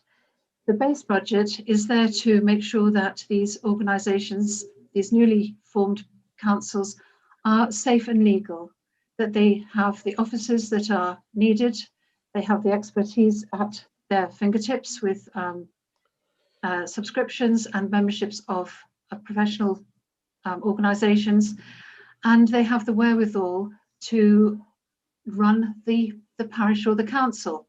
So it's a start. And I think it's down to the local people, the local organisations, the local representatives to move forward with this. This is the first step, and I think everyone has to understand that really clearly. The suggestion is being made tonight. it isn't a definitive decision made by the borough over the parishes and the town and the community councils. It's just the suggestion for the borough to hand this over, frame it within the unitary structure, and allow the formed councils that are already up and running to continue with their business. Thank you. Thank you. Councillor Davenport. Thank you, Mr. Mayor. I don't have a problem with the concept of a parish council. The problem I've got, and I'm really surprised myself at how angry I am about the fact that our residents are going to pay more. Now, it's not just because of parishes, it's not just because of certain councillors, it's not because of certain councils. It's just so sad that it's come to this, that we're going to have, at the moment we know, the 4.5% rise in ordinary council taxes. We haven't had the police and fire yet. Plus there's going to be this on top of it. And the reason I think I feel angry is because I feel that I've betrayed the electorate when I spoke to them and said that we would save money by going to a unitary, because I was told that and I really believed it. And I really thought that it was a good route to go down. And now I don't think it is, but I'll leave it at that. Thank you, Councillor Davenport. Brian Markham. Thank you, Mr. Mayor. I would largely agree with the last three speakers on why we're here and where we're going. But could I just refer to, I've got Appendix 1, the old, which is the recommendations of draft budgets for the various new councils, and the report itself. I'm not sure why we're discussing this. What are we as a council? It is for the community council, the Kingsthorpe Council, and the town council surely to decide there. But I don't know what we're voting on tonight or what we're asked to accept as a council. There's a lot of reports presented. Yeah, so I'm slightly confused by that, but I would add to Councillor Davenport's comments. The draft budget presented here for Northampton Town Council is for just over £1.1 million. That £1.1 million and is for doing exactly the same thing, keeping, the mayoralty, doing all the things that now currently happen with the borough council. And then somewhere across the town, 1.1 million shared out amongst quite a lot of people. But so I don't understand. I didn't believe a single word when we were told that this reform of local government was going to save money, because for a start, I knew it's going to have some sort of local voice, like a local council. So if Councillor Davenport ever believed this change was going to save money at all, then she was misled. But where we are now, we're going to have a town council, which is necessarily only because of the total mess of local government made in this area in the past. This new town council is only here for one reason, and it's going to cost at least £1.1 million in the first year. And I would hazard a guess, in 3 years' time, it'll probably be costing 3 times as much money, because it's going to have to sort the mess out left by the larger authorities. Thank you, Brian. Councillor Emma Roberts. Thank you, Mr. Mayor. I'm unable to support the contents of this document for many reasons, as I've set out in all of the previous community governance reports that have been put forward.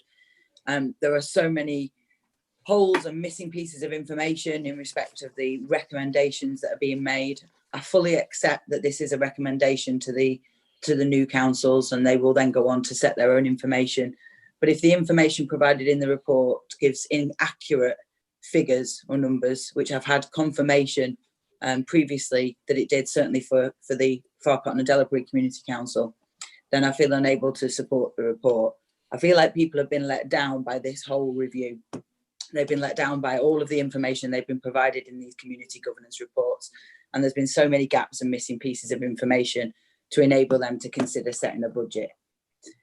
I'm part of the Community Council because the statutory order requires that is the case. The community voted for a Community Council, and if they want it, I will wholeheartedly support them through it. There's no issue there at all in supporting my residents or any of the other residents of Northampton with the choices that they make themselves. But I think it's really important that when we make recommendations like this, we provide people with clarity and clear information on how these figures have come about and how NCALC and the working group and others have made those recommendations, and background as to where that information comes from. There is no information in there in respect of that. And I have asked for that information, and I have asked for clarity, which I haven't yet been given.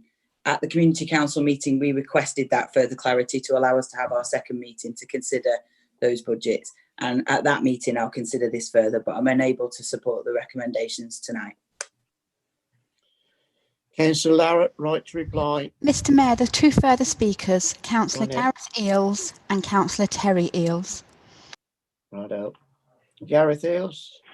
Thank you, Mr Mayor. Let me start by saying that it's my firm belief that the cross-party working group appears to have overstepped itself. I can't speak for any other backbench councillors of other political persuasions, but I certainly wasn't aware of these agreements until they came into the public domain, along with that 4 kilo bundle the other day. But for clarity, I'm 100% opposed to town council member allowances, and I believe that the mayoral allowance is too high.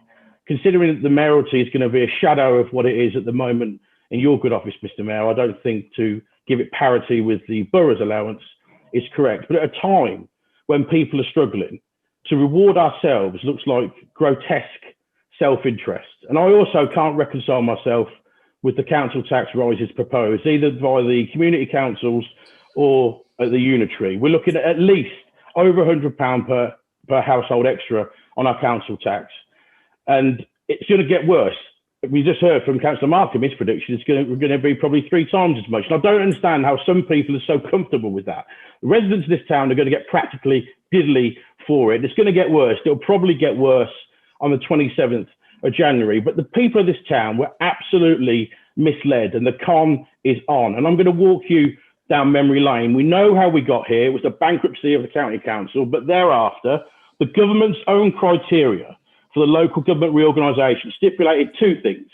1, any changes should make savings, so Councillor Davenport is right.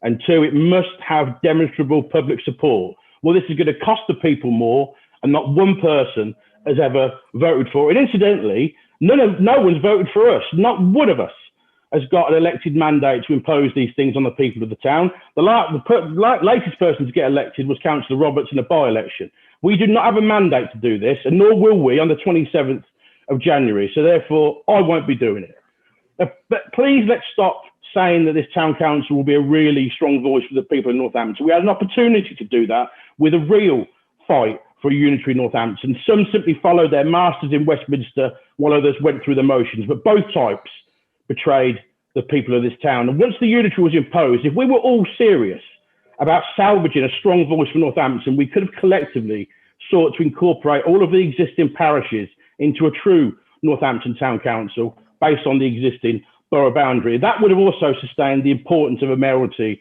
for all of our citizens. But this wasn't pursued. And why was that? Because too many people wanted to protect and build tin-pot empires. And it's this approach that will be at the complete expense and future costs of the people of Northampton. And that's what's really going on. Throughout this sham of a process, the town and its people have been secondary at best. And anyone spouting any fanciful story otherwise could spin that with someone else. But don't insult my intelligence with it. I should at the very least sleep tight, knowing I was on the right side of history from start to bitter end. And as a proud Northamptonian and as someone who believes in democracy and consistency, I will not support this nonsense. Not now, not ever. Thank you, Councillor. Councillor Terry Eales. Thank you, Mr. Mayor. All of this stuff came about prior to COVID. Since COVID, we've had many people losing their jobs. There's no pay increases for many council workers, public sector workers, NHS staff. Nearly 1 in 4 workers have been furloughed, so are on 80% pay. Many companies have asked people to work reduced hours or knocked down their salary to work for the same amount of hours. I was actually one of those people as well. So I know that it's happening, and it's happening in big companies as well. There's an increased food bank usage. Councillor Stone tonight has spoken about how children are living more in poverty than ever before, and yet we're here recommending this kind of rise with all the allowances that are on there, along with the fact that there's a 4.99% rise on the main council. I think it's absolutely disgusting, and I will not support it. Thank you, Councillor. Councillor Larratt, right to reply. Councillor Meredith is indicating to speak, and also Councillor Nunn. Councillor Meredith. Thank you, Mr. Mayor. I'm bitterly disappointed what has happened, what is going to happen to this council. There's 2 or 3 people sitting in this meeting tonight who are responsible for putting us in this position.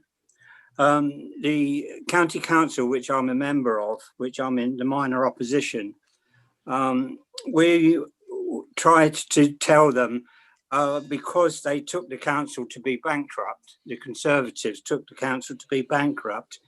I've not done my people that I represent in the eastern side of the town any good at all. People who are vulnerable, more people in my area rely on food banks, more children are living in poverty, 1-parent families are living in poverty. And they don't deserve this is what's going to happen. It's quite right what some of the councillors have said. The council tax is going to go up. It's going to put another £100, as what's been said, for people to have to find per year, where people can't afford to pay that. Council tax has been one of the most crippling things that has affected people, especially elderly people. And it's sad that we're down to this situation. It's not about saving money on the mayoralty. It's got nothing to do with that. It's got the way that the money is going to be spent, and sensibly is going to be spent. I'm not in favour of parish councils, never have been, never will be. I think the whole situation now, Mr. Mayor, is they've ruined this town, they've ruined this council, they've taken us into no man's land. And I don't think this unitary council is going to work. Because how can we in Northampton be run by people in Daventry? No, it's pathetic, absolutely pathetic. And I hope the people within where I represent, within the ward that I represent, will show their feelings at the ballot box when the vote comes, and they will vote with everything. Because I am certainly going, and I'm doing that now. Telling people what is happening to this council. And I'm going to tell them that they will be paying more council tax, and they're going to come up to me and say, Councillor Meredith, but we can't afford it. What are we going to do? We've got to feed our children. And I'm not going to go and tell them, say, go to food banks, because that's not the way. Everybody should be treated equally and fairly. And people who are on benefits, it must be terrible for them. It must be terrible to see what this council is doing.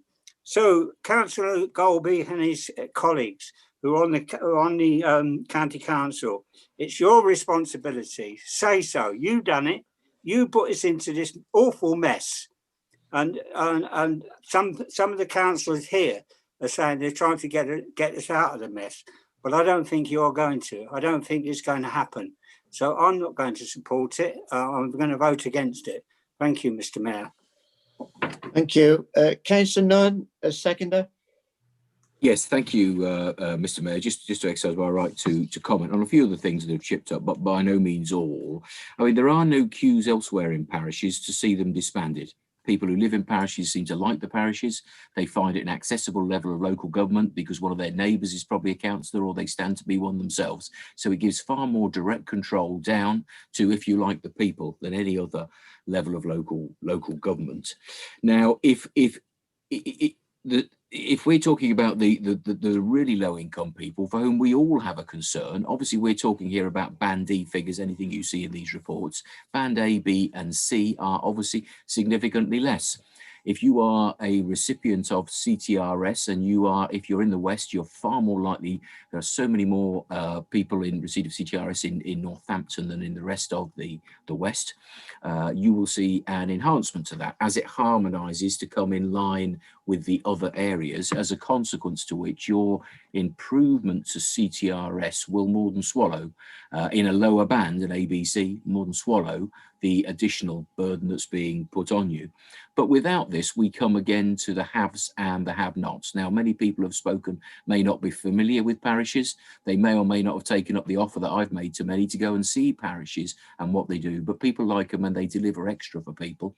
And we cannot have the rest of the West enjoying the benefit of having a parish without local people in some areas of Northampton failing to have that representation and those additional services that the parishes bring. I don't think there's deliberately any gaps or missing pieces in the information, but this is guidance. This council asked a group, the LGR group, which is cross-party, to go away and investigate new parishes and a town council. That has been done. On a number of occasions, that group has reported back, for example, during the consultation or results of consultation. Also, as geography started to emerge, this was brought back to this council.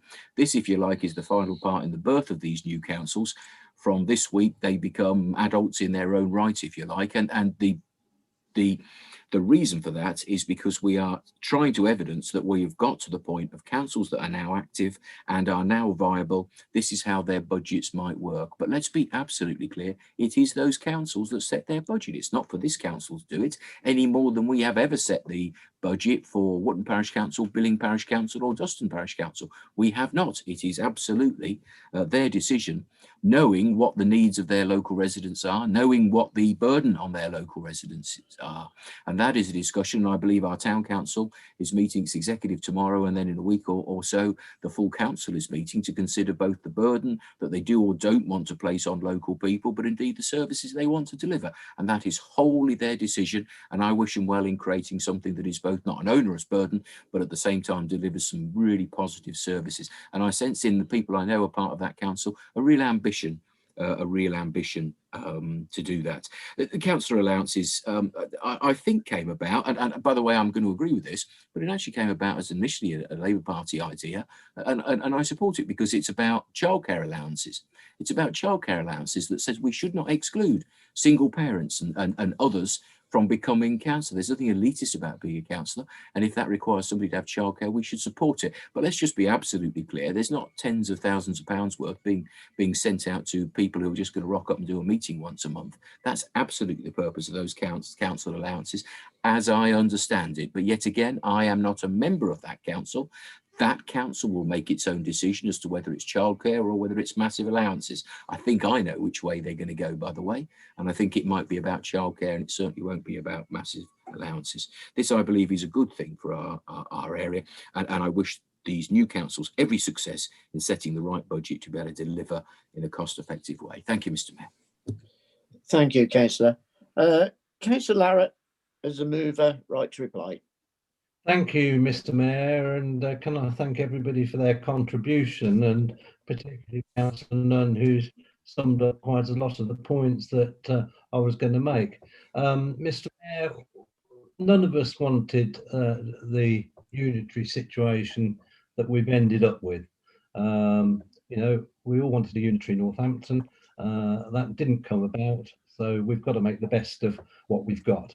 And within West Northamptonshire, it's important that our communities have a strong voice. I've worked with parish councils over a number of years, and I've seen the voice that they have had in working and influencing other councils. And I totally believe that within West Northamptonshire, it is important that we make sure that our communities have that voice. It is going to be challenging, as Councillor Stone says. There's many challenging areas and issues, and it's right that the community councils, or parish councils, call them what you will, engage with the West Northamptonshire Council, highlighting those issues and being the voice on those issues within our communities. I think as well, Mr. Mayor, the fact is that, okay, there is going to be a cost to this, but the cost will be spent, the money will be spent in the areas. The unitary is so big that it won't necessarily understand the issues facing the people in Northampton, and it's therefore that it's important that we make sure that those issues are voiced and are communicated with the Unitary Council. And I think, as Councillor Birch said, what we're doing tonight is just simply making a suggestion to the councils that are now in place and are now up and running as to what they may consider want to be in their budget. Now, you know, Jonathan and others, Gareth talked about allowances. It's entirely up to those councils if they want to give an allowance. You know, if members don't want to give an allowance for single mothers, whatever it may be, for them to pay for childcare in order for them to participate in the democratic process, that's up to them. Don't give an allowance. But at the end of the day, it is not an issue for this council. It is an issue for the new councils that are already in existence. I think, you know, additional cost, yes, it's going to cost some money. But as Councillor Nunn says, the council tax reduction scheme that is coming in West Northamptonshire for people living in bands A and B, maybe even C, the additional costs will be absorbed. So there will in actual fact be no cost. And let's not forget as well, council tax rise in Northampton is significantly less than it will be in Daventry and South Northampton. So, you know, as we come through the process of balancing up the two councils, at the end of the day, it's not going to really be any significant cost to the residents as it may appear at the moment. We have to move forward. I think, you know, I think Councillor Roberts got a very valid point in that the need for people to understand what these figures are all about, and hopefully with the meetings that are coming up, and if they take these basic suggestions and delve into them, they will get a full and true understanding at the meetings they're having this week and next, in order to get the clarity that Councillor Roberts seeks. And I do take exception to Councillor Eales's comments that we're trying to create tin pot empires. That's certainly not the case. I've been involved with many parish councils throughout my political time. They are not tin pot empires. They are councils that are delivering services, that are doing a good job in their community, and they are supporting residents. When I look at what the impact that the East Hunsbury Parish Council has had for the benefit of the residents, the seniors in particular in East Hunsbury, not just over the years, but certainly during the COVID situation, it is absolutely fantastic. And seniors of East Hunsbury would certainly not be as well supported as they are without the parish council. So the parish councils that we've got do a very good job. They do serve the community, as I've seen in Wootton. Again, you know, they're actually using Section 106 money from outside Northampton. Let's give them credit.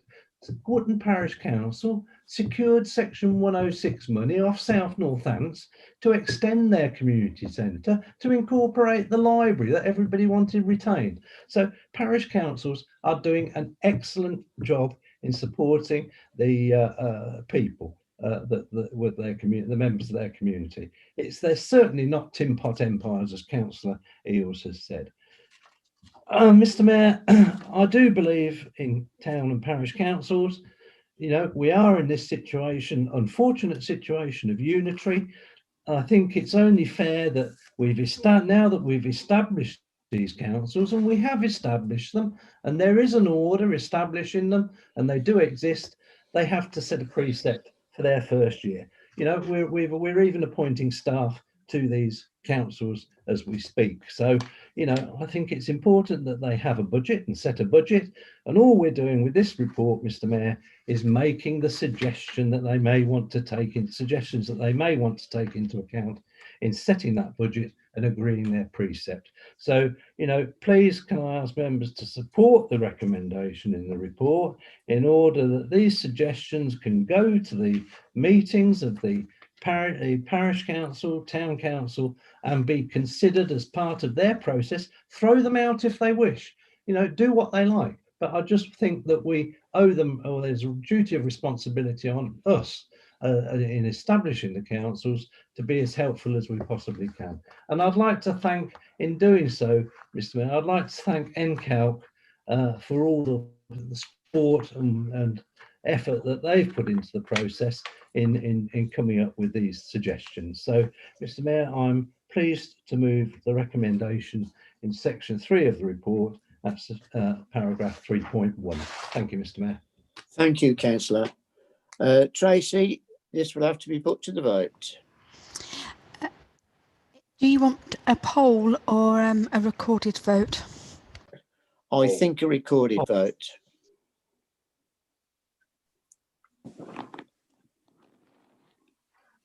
Okay, good evening, members. I'm just going to check that Tracy is ready to record the votes. Ready? Yes, George. Yeah. Okay, so in the usual fashion, members, yes, I'll call out your names, and then if you can just answer for, against, or abstain clearly, so Tracy can record the necessary votes. That would be great. Thank you. Okay. The Mayor, Councillor Sargent. Abstain. Councillor Ashraf.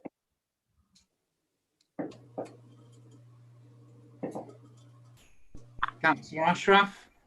Sorry, I just lost the connection. 4. Councillor Ansell. 4. Councillor Aziz. 4. Councillor Birch. 4. Councillor Botwood. 4. Councillor Kelly. Against. Councillor Chowdhury. I think Councillor Chowdhury is no longer in the meeting. Okay, thank you, Tracy. Councillor Davenport.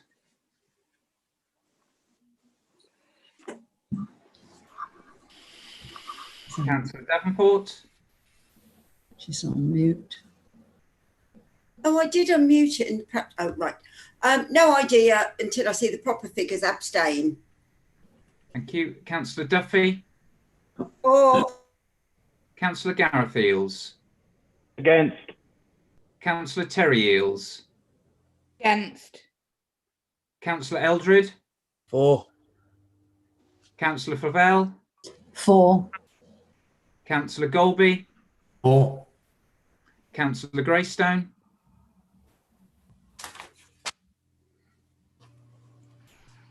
Councillor Greystone.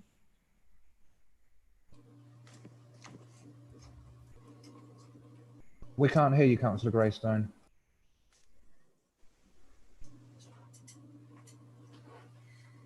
Still can't hear you. 4. Can you hear me now? That's better, thank you.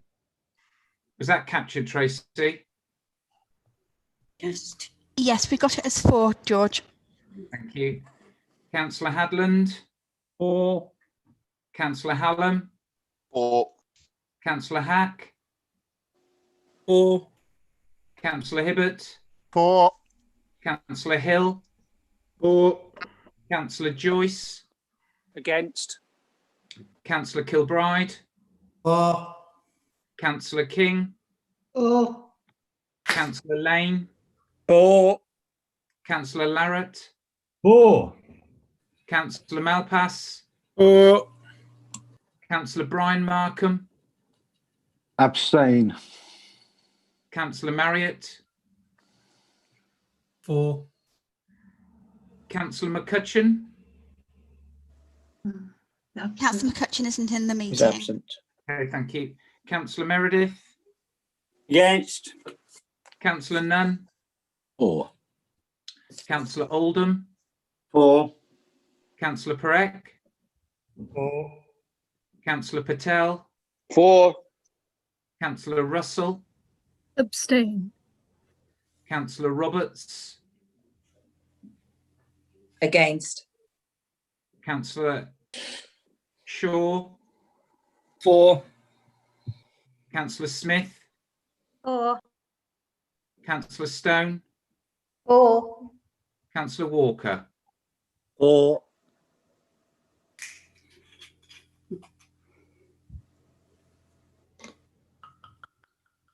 Thank you. Just give a few moments while Tracy just tots up. We've just counted the votes. There was 29 councillors for, 6 against, and 4 abstentions. Thank you. Item 11, Community Government's Review. Next steps. Thank you, Mr. Mayor. This is another paper that has been amended. Basically, it includes, the only amendment is to include paragraph 4 at the bottom of page 2. I don't know, Tracy, if that could be shared. It would be helpful. We can share that, Councillor. It's a new paragraph that has been inserted following discussions over the weekend. The report is looking at the possible transfer of assets from this authority, West Northampton Authority, or assets to the Town Council, Kingsthorpe Parish, and Far Cotton and Dedderbury Community Council. It's up to those authorities whether they want those assets, if they want other assets as well, or whatever. But the suggestion is that the Town Council may want to take on the Guildhall, and this report is suggesting that we lease it to them on a long-term lease, etc., as per paragraph 1 in section in there. Far Cotton and Recreation Ground, we're suggesting the rec centre be transferred to the new community council and the playing field, but I know the community council will not want to take on the playing field in the condition it is, and there may be work that needs to be done before they accept that. And the two community centres in Kingsthorpe, that's Kingsthorpe Community Centre and Pastures Community Centre, are being suggested to transfer to Kingsthorpe Parish Council. As paragraph 4 says, this is an enabling measure which has to be agreed to allow the transfer of assets if that is what the new community, parish and town councils want. It's not a commitment to transfer. That will be a further decision, and the decision of the community, parish and town councils, and that will more work will be done in looking at the feasibility and cost before any transfer takes place. But we're suggesting that or recommending that those assets be considered in the first instance. It may well be that as these councils grow and become more successful, they, like other parish councils around the borough as it exists, will look on to take responsibility for further assets, as is Duston, as is Billing, as is East Hunsbury, as is Wootton, but that will be a matter for them in the long-term future. But this is just a suggestion at the moment, and it's a matter for the councils themselves to decide whether or not they want to take these assets on. But that's what we're suggesting at this stage, Mr. Mayor, and I'm happy to move the recommendation in section 2. Thank you. Councillor Nunn to second. Thank you, Mr. Mayor. Very happy to second. I'd like to reserve my right to speak again, if I may, please. Thank you. Mr. Mayor, we have 3 councillors indicating to speak. Councillor Jane Birch, Councillor Danielle Stone and Councillor Brian Markham. Councillor Birch. Oh, thank you, Mr. Mayor. Again, this is the first step towards taking on sort of the assets of that we value within our area, in our communities. And one of the most important things for the town council certainly is to take on the Guildhall. Now, this will be the centre for the town. It will be the offices for the town. It'll be the place where the heritage and the traditions of the Mayoralty will be based. It's very important that we lay claim to the Guildhall, if you like. It has, it could become very vulnerable within the unitary. They might see it as something that they could, the unitary could use, the unitary could exploit, and the unitary could gain some kind of income from. We don't want that to happen. It lives, the Guildhall is really important to Northampton, and I think most people would recognise that as such. So again, this is the first step towards making that approach possible at a later stage.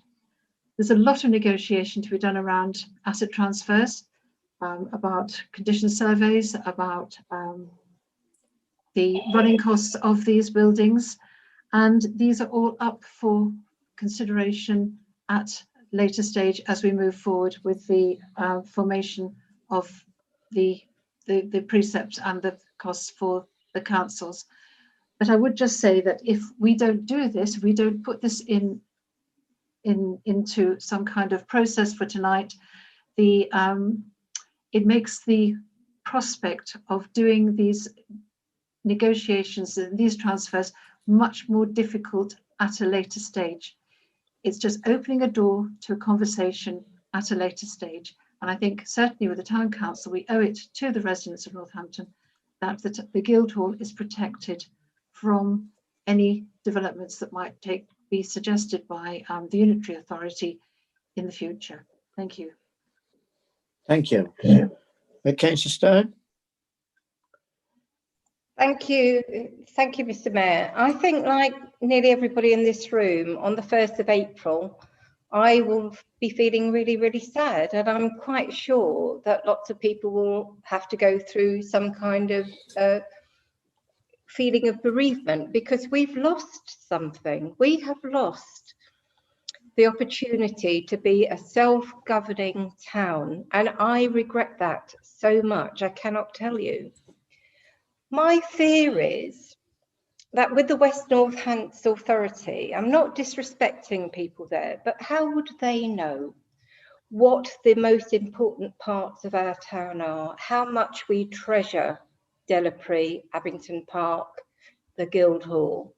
How will they know about the Heritage Gateway that me and Tim Hadland, with all the members of the community around there in Spring Burrows, we're fighting so hard to protect, preserve and promote that for Northampton? How will West Northampton ever know about that or care about it? My biggest fear is that they will see the Guildhall in particular as an asset to get money from, to flog off. I worked in a similar building in Sheffield as an education officer. It was sold off, and now it's full of restaurants and a very small conference centre. Horrible, absolutely horrible, lost to the people of Sheffield. I don't want to see that happen to our Guildhall. I think we've got enough to do, enough challenges in our town that we need to really take seriously in terms of how we're going to meet the needs of the people in the town. The West Northamptonshire Authority will be doing the statutory bit, and they will be doing it minimally. They will be doing it minimally. It'll be for the rest of us to make sure that we have services available, non-statutory services available, to stop people needing to have their children taken into care, because that's what's happened at the county. All the essential prevention services were taken out. They are still taken out. They have not been put back in the West North Hants budget. We will need to do that as a town council, and please, please think about doing that as the parish councils as well. I think this isn't giving us an instruction. This is an enabling element, which is saying to West North Hants, I wish we had a longer list of assets that we wanted to retain for the town. Frankly, this is a very modest list, isn't it? And it'll be for the community councils in the end to make that decision about whether they accept that transfer or not. This is just an enabling measure, and I think we should all support it. Thank you. Thank you. Councillor Brian Markham. Thank you, Mr. Mayor. I know 2 or 3 weeks ago, I attended one of the first the executive meetings of the new town council, and I was surprised, and obviously I hadn't read all the detail, that at sometime in December the borough council had decided that the town council was going to take on running the market, was going to take on the Guildhall, take on the mayoralty, and I don't disagree with the fact that the town council will be taking those on probably at some stage, because the Guildhall's incredibly important to the town. The market is important to the town, but when members of the parish councils and the town council, and as Councillor Roberts says, people have asked for clarity of how much is this going to cost exactly, and what are the implications. We had a Councillor Eldred report on finance, which we didn't get to tonight, mentioned the sterling work done by the facilities team at the Guildhall, trying to promote the Guildhall, obviously difficult during COVID, keeping the Guildhall in shiny, spanking condition. When we asked about that, there's something in the draft budgets about £180,000 cost for running the Guildhall. When we tried to find out whether that includes, that's just a maintenance cost, whether that included a facilities manager, the facilities manager has a drinks license for the Guildhall. If we have weddings and so on at the Guildhall, there's so much information missing on the previous reports that I could only support the report as it came out after it's now been amended. I mean, the amendment that came forward tonight is so important, keeping the Guildhall and all those other things and the important services Councillor Birch and Councillor Stowe mentioned. Yes, the new town council needs a resident, but the important thing to me tonight is this amendment, which allows the council, the new town council, to be the author of its own destiny, not have things foisted on it, either by the borough council, but more importantly, by the new West North Hants Unitary. Thank you. Thank you. Councillor Nunn? Yeah, thank We you. have 3 councillors indicating to speak. Sorry, I'll come in after that. I think I've jumped the queue there. Sorry. Far away. Councillor Emma Roberts, Councillor Dennis Meredith, and Councillor Tim Hadland. Yes, right. Councillor Roberts. Thank you, Mr. Mayor. I always try my best to read and digest every single piece of paperwork that comes before me, and I've done my very best to digest the papers that came late. And I can't see that the amendments change the content. And I'd really like, and perhaps Councillor Larratt can do that in his right to reply, or Councillor Nunn perhaps in his seconding, to understand what, when we call this an enabling document, what it actually enables. What does it enable the community, parish, town councils to do as a result of its contents, because the agreement will be between the West Northampton Unitary Authority. It will not be between the borough unless the agreement occurs before the borough ceases to exist. So there is nothing, as far as I can see in the document, that suggests there is a legal requirement to put this document through, and I don't understand what it enables those community councils to do. If someone tells me that it enables the community council, and there are legal reasons for that it enables the community council to have a first claim or a better shot at obtaining a particular asset if it wants it, if the community determines it wants it, then I would really like somebody to direct me to the contents of the report that explain what the legal emphasis of this document actually is and what benefit it is to the councils. I think having officers provide some of this detail to the parish councils in sessions and meetings, not to the working group, would be really helpful in helping communities to make the decisions. But I don't see how NBC passing this document enables the community councils to take any action. Thank you. Councillor Meredith.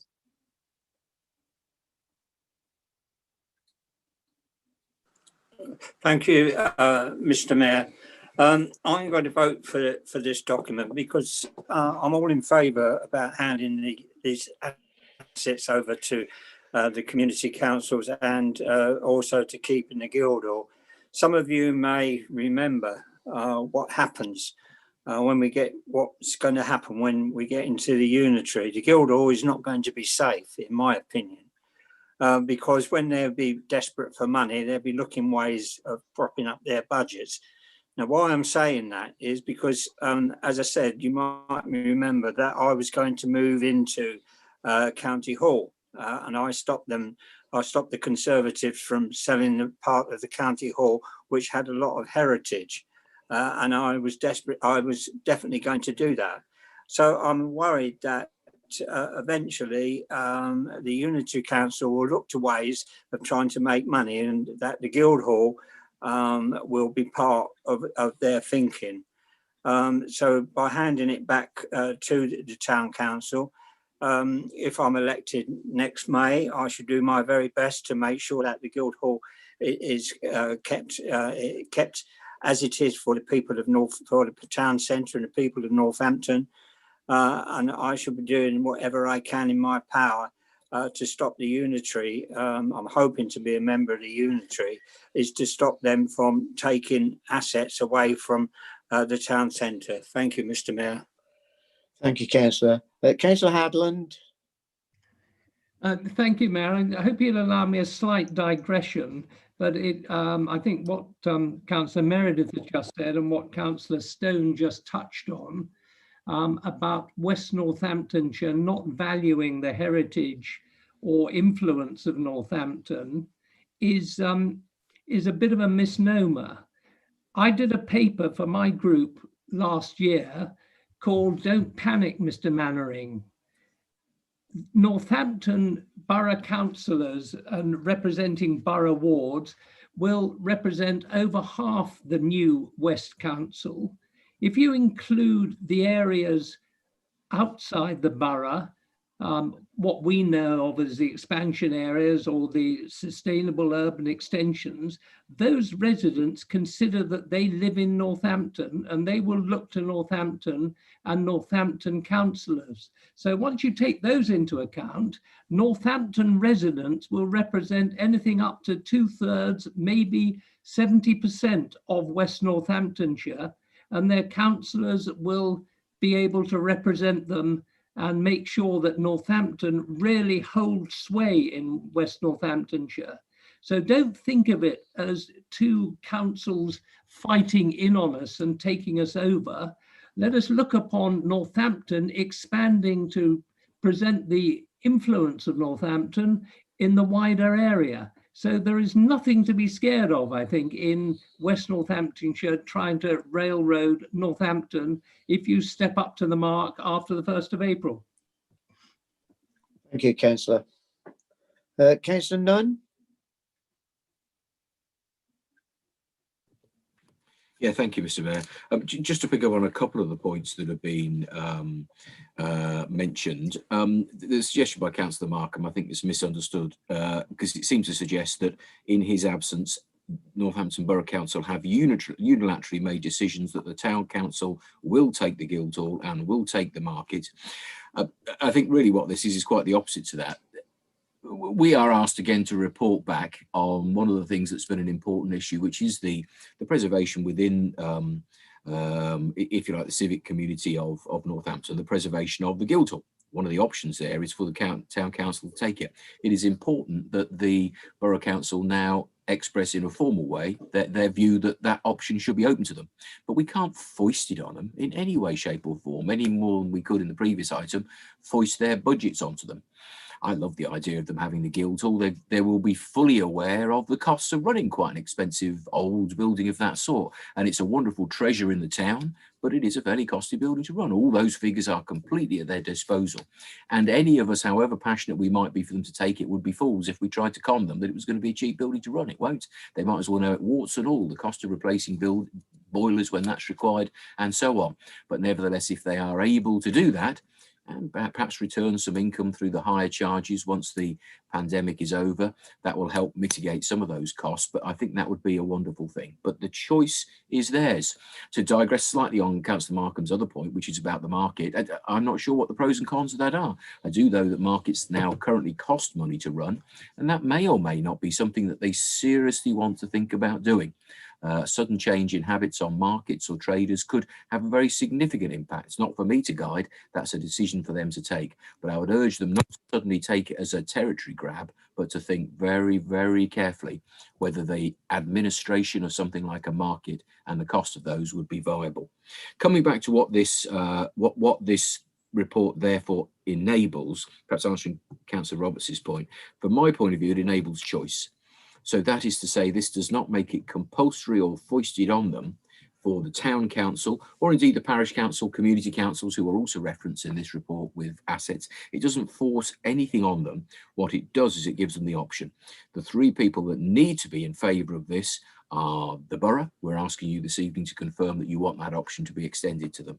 In addition to that, we now, as we go into West Northants, it has become protocol that we consult colleagues in West Northants, and that's fine because that benefits us. It means that Daventry District, South Northants District cannot dump assets and give things away in a way that's inappropriate. But don't worry about that. Broadly speaking, many community centres have been considered as part of that process and have transferred. There will be attention on the Guildhall, of course, because it is a valuable asset. But nevertheless, we need the approval of West Northants Executive, NBC this evening. But finally, and possibly most importantly, what we need is the approval, the agreement, the due diligence to be completed by the Town Council, Parish Council, Community Council involved here. Thank you, Mr. Mayor. Thank you. Councillor Larratt. Thank you, Mr. Mayor, and thank everybody for their contribution to this discussion. Can I firstly say that Councillor Birch is quite right. This is the first step in securing assets for these new councils, and I think everybody is right that Northampton needs to lay claim to the Guildhall. It is the crown and glory of Northampton. It is a building belonging to the people of Northampton, and it's only right that the Town Council lays claim for it for the people of Northampton, and I'm fully supportive. Councillor Stone said the 1st of April is going to be a sad day. I think she's absolutely right. You know, it will be a sad day for all of us, and I think that what we're doing is simply enabling the new councils to take on these assets. And as Councillor Nunn says, there's you know, I hear Councillor Markham mention the market. That is a matter for the Town Council. It's not a matter for this council, and it's not something that we're suggesting that they take on. I think Councillor Nunn partly answered Councillor Roberts' point. you know, in that it enables the new councils to proceed. But not only that, I think it demonstrates to West Northamptonshire Council the views of this sovereign council, in that we should be supporting the transfer of these assets to the new councils. And I think by supporting this and demonstrating that, West Northants gets the clear understanding of how we feel about these assets, and that they should be returned and held by the communities within them. So, you know, I think, as Councillor Meredith said, it's important that the community manages its own assets. This is what we're suggesting. It's enabling those councils to look at taking on these assets. As I say, it may well be that they don't want to take them on. It may well be that there are other assets that they would want to consider taking as well. But that is all a matter for the new councils, Mr. Mayor. So I'm happy to move the recommendation at section 2 of the report before you this evening. Thank you, Mr. Mayor. Thank you, Councillor. Do the members agree, or do they wish it to be put to the vote? Agreed. Agreed. Agreed. Agreed. Agreed. Thank you. Yeah. Thank you. That's through then. Item 12, I'll refer to Councillor Stone.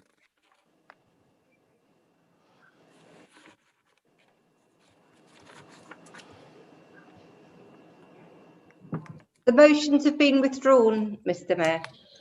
Thank you. Thank you. Item 13, not a very lucky number tonight.